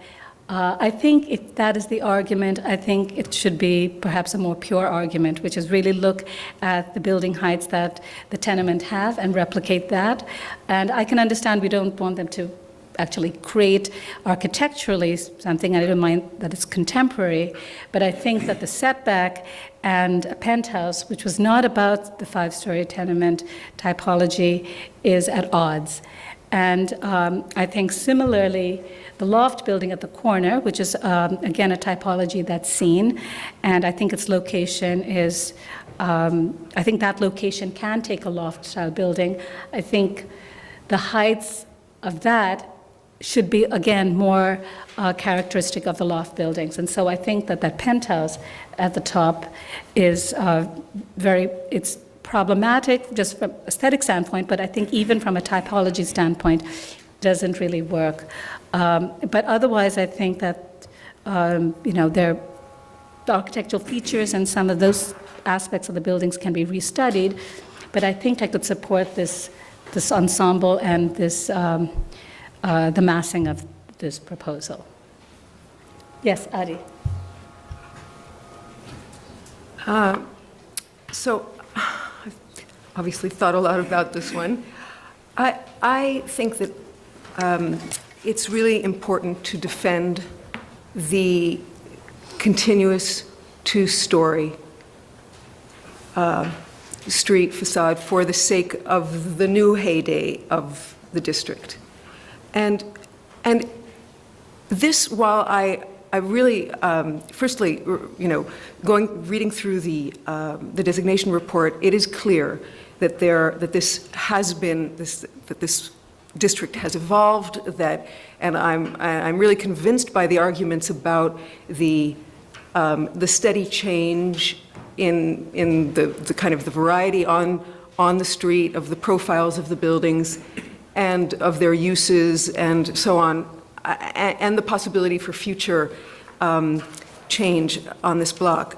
And so, but those two things are slightly at odds, and I think they're mostly at odds. That is, the two things that are at odds are the defending the two-story, marking that moment when those buildings were cut in the sort of the difficult time for the district, when the abattoirs were cut down to 2 stories, and the kind of the multiple possibilities for expression and for use in this district. The reason those two things are at odds is specifically because this is a development that is treating the entire street and the facade of an entire street, rather than allowing that to happen over time. So, you understand? So, I mean, it's specifically because this development wants to do all of it at one time. It undermines the notion that this thing happened, that the changes happened over time. So, had this come to us one building at a time, we would have been able to over a period of time, we would have been able to make decisions about what this was and what quality, what benefits or what detracts from the overall quality of the district. I think that the problem is that it's being brought to us at once, and it's because of that problem that we have to defend what exists there now, which is a continuum. And it's a continuum, that two-story continuum is so unusual and it's so special as an intact one that is no style. It's the opposite of style in a sense. That I think that that's what this discussion is really about. Okay, I think that there is no basis for us to not consider this development, even if it's all these lots taken together. I know that we had heard before that that's a problem, and I understand your point of view that it's not a natural evolution. But again, I think that sometimes the problem is that, in fact, the commission allows change over time, and then people suddenly say, well, oh, now what's going to happen? And this is not what we wanted. I think this really does provide the opportunity for maintaining, and I think it's about managing the growth and the preservation of this block, and I think this is an opportunity to do that, where in fact the lower end, or the eastern end, is going to remain low. Fred? We had an interesting discussion right before lunch about the historic significance of a building, whether it was, in that case, 1940 or 1900. We've learned, if we didn't already know, that the historic significance of this district is multiple. Applicant has suggested 4. Whatever they are, it's fluid and it's changing. And I think it's right that we understand and interpret whatever we approve here with some of all of that in mind, not trying to take it back to a certain period of significance, because there are too many periods of significance on this one block to properly interpret. Now, that said, I've come to the conclusion that somehow I had to think about how buildings evolve, and to prioritize them in some way, to actually say that evolvement is more important architecturally than another kind of evolvement or change. When say a mid-19th century building gets a mansard roof and later we're confronted with should the mansard roof stay or come off and so forth, I think we say, yes, it should stay. It's part of a historically important, architecturally important reinterpretation of the building through time, perhaps architectural fashion or whatever might have caused it. When a building is, this is an explosive term perhaps, decapitated, I view that in a different way than what I've just described as that so-called mansard roof. So a decapitation, I think, although certainly representing of a time, I have to qualify that architecturally in a less significant way, and therefore I weigh it in a different way. So with that, perhaps faulty thinking, but my own thinking at least, I've come to the conclusion also in this block that the basic concept which is being put forth is a correct one, but I do take issue, I think, in some cases similar to the chair, and I'll just go down the block very quickly. I think this, I'm getting all the numbers mixed up, I'm sorry, the second building, the one behind which we're going to not be too surprised if we don't find a very elegant building behind it. But I think that should just stay. Perhaps it could have a rooftop addition that's set back or something, but stay, let that continue to be interpreted in a low decapitated moment, continuing as you have the next series of buildings low. Then we get to the last two buildings, and I think, again, I think being guided by what was there makes sense in terms of amassing. I also object to the rooftop addition. I think that should go away. And if the building is 4 feet higher than it was initially, why should it be? What was wrong with the way it was? I think we can live without 4 feet. 1 foot per floor or something like that shouldn't be an end of the game for a developer. And the final building, the one up against the refrigerator building, is too tall, I think, by at least, I would say not at least, 1 floor. I think 1 floor should come off. And the penthouse looks gratuitous, to say the least, so I think it should just disappear quickly. And I almost suspect that's what was intended when it was put on. So there we go. I'll let others talk. John and then Michael. John? I won't waste your time. Walking down the row, I agree 100% with what Commissioner Bland just said. Okay. Yeah, I was just going to say I generally, yes, also agree with Fred, certainly about the penthouses and the, you know, the larger building height. And I think also that I find the canopies a little bit elaborate for the district and that they need some redesign. The second building, I could see a lot of different options for, but right now, the particular design of it looks to me out of place. And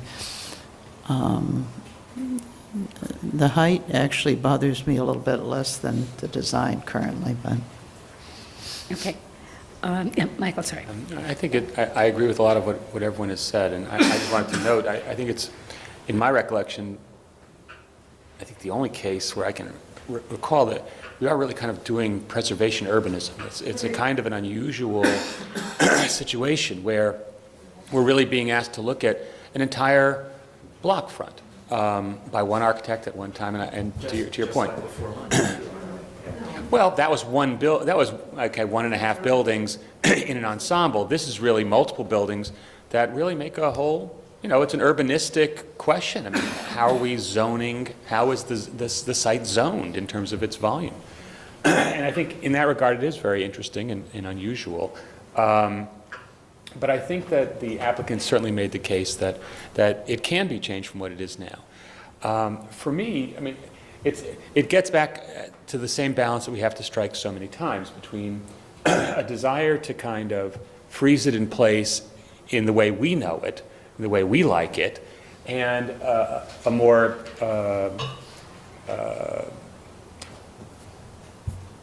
maybe objective view of how preservation should work in New York City and in this district in particular, where growth and change are part of the deal and should be. And for me, where I find myself, at least in this district, coming down is allow it to change, but hold on as hard as possible to the remnants of what was there so that you can read both the change and the original. I mean, the palimpsest principle.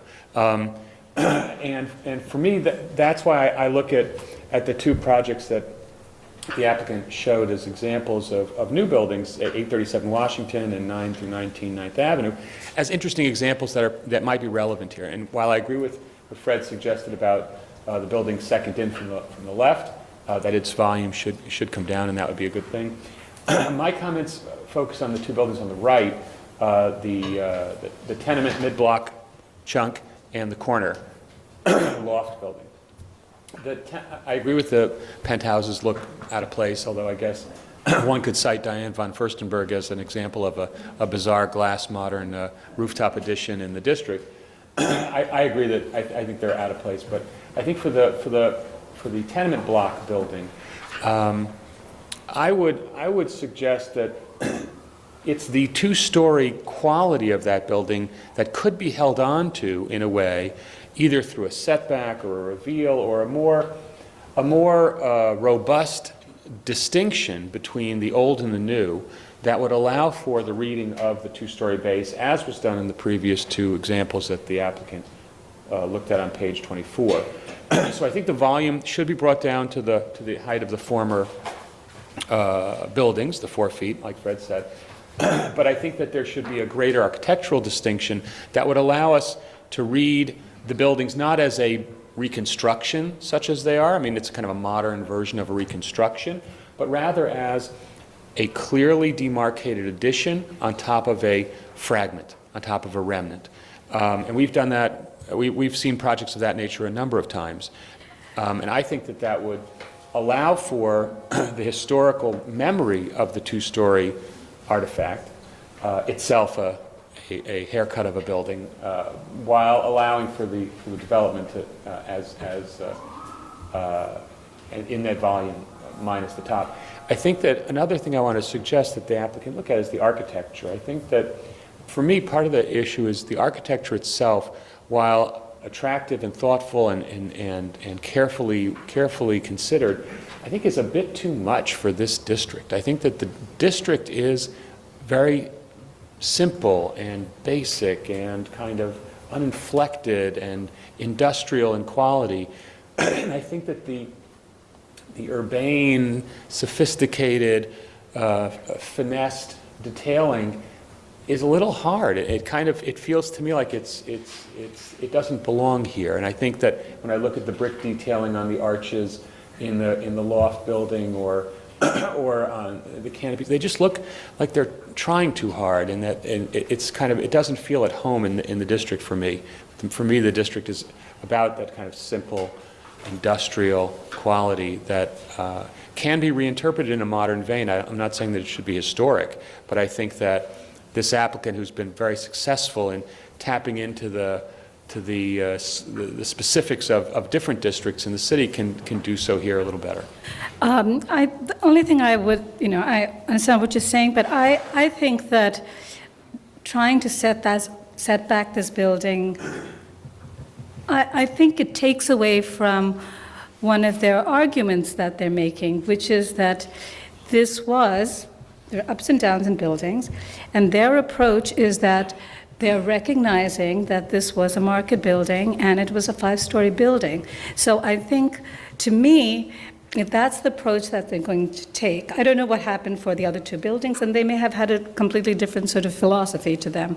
But I think in this particular case, I don't think it requires to have a setback. I think its nod is to the period, the Gansevoort market period, and I think that's a legitimate. I'm not disagreeing with you. I was saying that could be one strategy. A reveal could be another strategy, a change in material or articulation, something that would allow for, instead of, right now, the intended reading of that building, unless you get really close, is of a continuity, of a continuous 5 or 6 story mass. And I think what I would suggest that they explore, it's just my personal view, is keep the mass, keep the volume, keep the height by virtue, relying on that archetype and that historical precedent, but allow for a stronger second reading of the second story. So that when I come to that block 3 years from now, 5 years from now, I can see how it was both a two-story that was enlarged to be a six-story. And I can really feel that. It can be through a setback, it could be through other means. Okay, all right. We may disagree of having that, but I think there are other things that sort of unify and recall what it was, including other aspects of the building design, including the canopies. Kim, do you want to? Well, I agree kind of with Fred and with Michael also, but I wanted the mass on the building that was a tenement. I think they should still have that tenement mass because that was always there, and it read as a wall, and that's what it was. And the other buildings went up and down, and that one went down, so it can go back up in the middle, and it's not really causing that much confusion to the two lower buildings on the end. But the building next to it, I do wonder about that going up to 5. That one, I agree, it shouldn't go up to 5 and shouldn't have the setback. Or the one, or the tenement one. Oh, the fourth-story building was on the eastern side? Okay. Yes. All right. But otherwise, I don't really, I understand why you want to have a difference between what was before and what's after, but again, you're rebuilding the block, and you're building it back to something that was somewhat historical, so I don't see the need to have to differentiate it so much. Okay. Yeah, I guess the struggle for at least me, and I think for the commissioner, is New York City is always undergoing changes and the constant changes. So we're asked to take a look at this multi-phase block that has gone through a number of phases. And then the question is, where's the Kodak moment, so to speak? Where do you capture that moment where, going back, which period do you want to preserve? And I think that Fred used the term decapitated. So I think that obviously we're, given the density of New York City, whenever you have a low-scale open space, people would like to preserve it. So the question then becomes, is whether, is it a 5-story on the right-hand side? Is it a 2-story on the left-hand side? And I think that, as it continues to develop, and the thing that is odd for me is sitting having a block that's in the middle that clearly has no style. And so the question then is the decapitated building the style that we want to preserve? And so that to me is, I think, it can go a number of ways. And I have, I think on the right-hand side to go back up to a multi-level tenement building, that type of building, a multi-story building, I have no trouble with it. I do agree with quite a few of the commissioners about whether it's appropriate to add on those penthouse on top. And I'm still not sure what to do with that second building on the left side. And so. Okay. All right, so I think we will ask the applicants to respond, and so I think there are a couple of things, sort of areas that you should think about and come back. So one is I think it's 50 Gansevoort. I think you need to sort of rethink your approach to that and come back. Because several commissioners really are looking at for keeping more of the two-story scale or maybe a setback, but I think it should be rethought. I think everybody seems to be happy with 52, 58, so I don't think we have any comments on that. We're pastiches going in. Yeah, we're going to come to that. So because that sort of unifies, that's on almost all of them. So for 60, 68, I think we should look back at the heights of the tenement, and I think it's clear that the commission is not going to support the penthouse, so I think we should take that off. I think in terms of whether you want to make a nod to the two-story in a design way, you can come back and respond to that issue. But I think enough commissioners are comfortable with the going back to the tenement and 5 stories without recalling the 2-story, but you can respond to that. And I think in terms of 70 and 74, 70-74, which is at the corner, and its height and its scale, I think you want to restudy that as well. I don't know how many floors you'll get, but it seems that the floor to ceiling heights are tall, and you may be able to just scale it back as well. If it's connecting to the adjacent building, then the whole thing can be scaled down.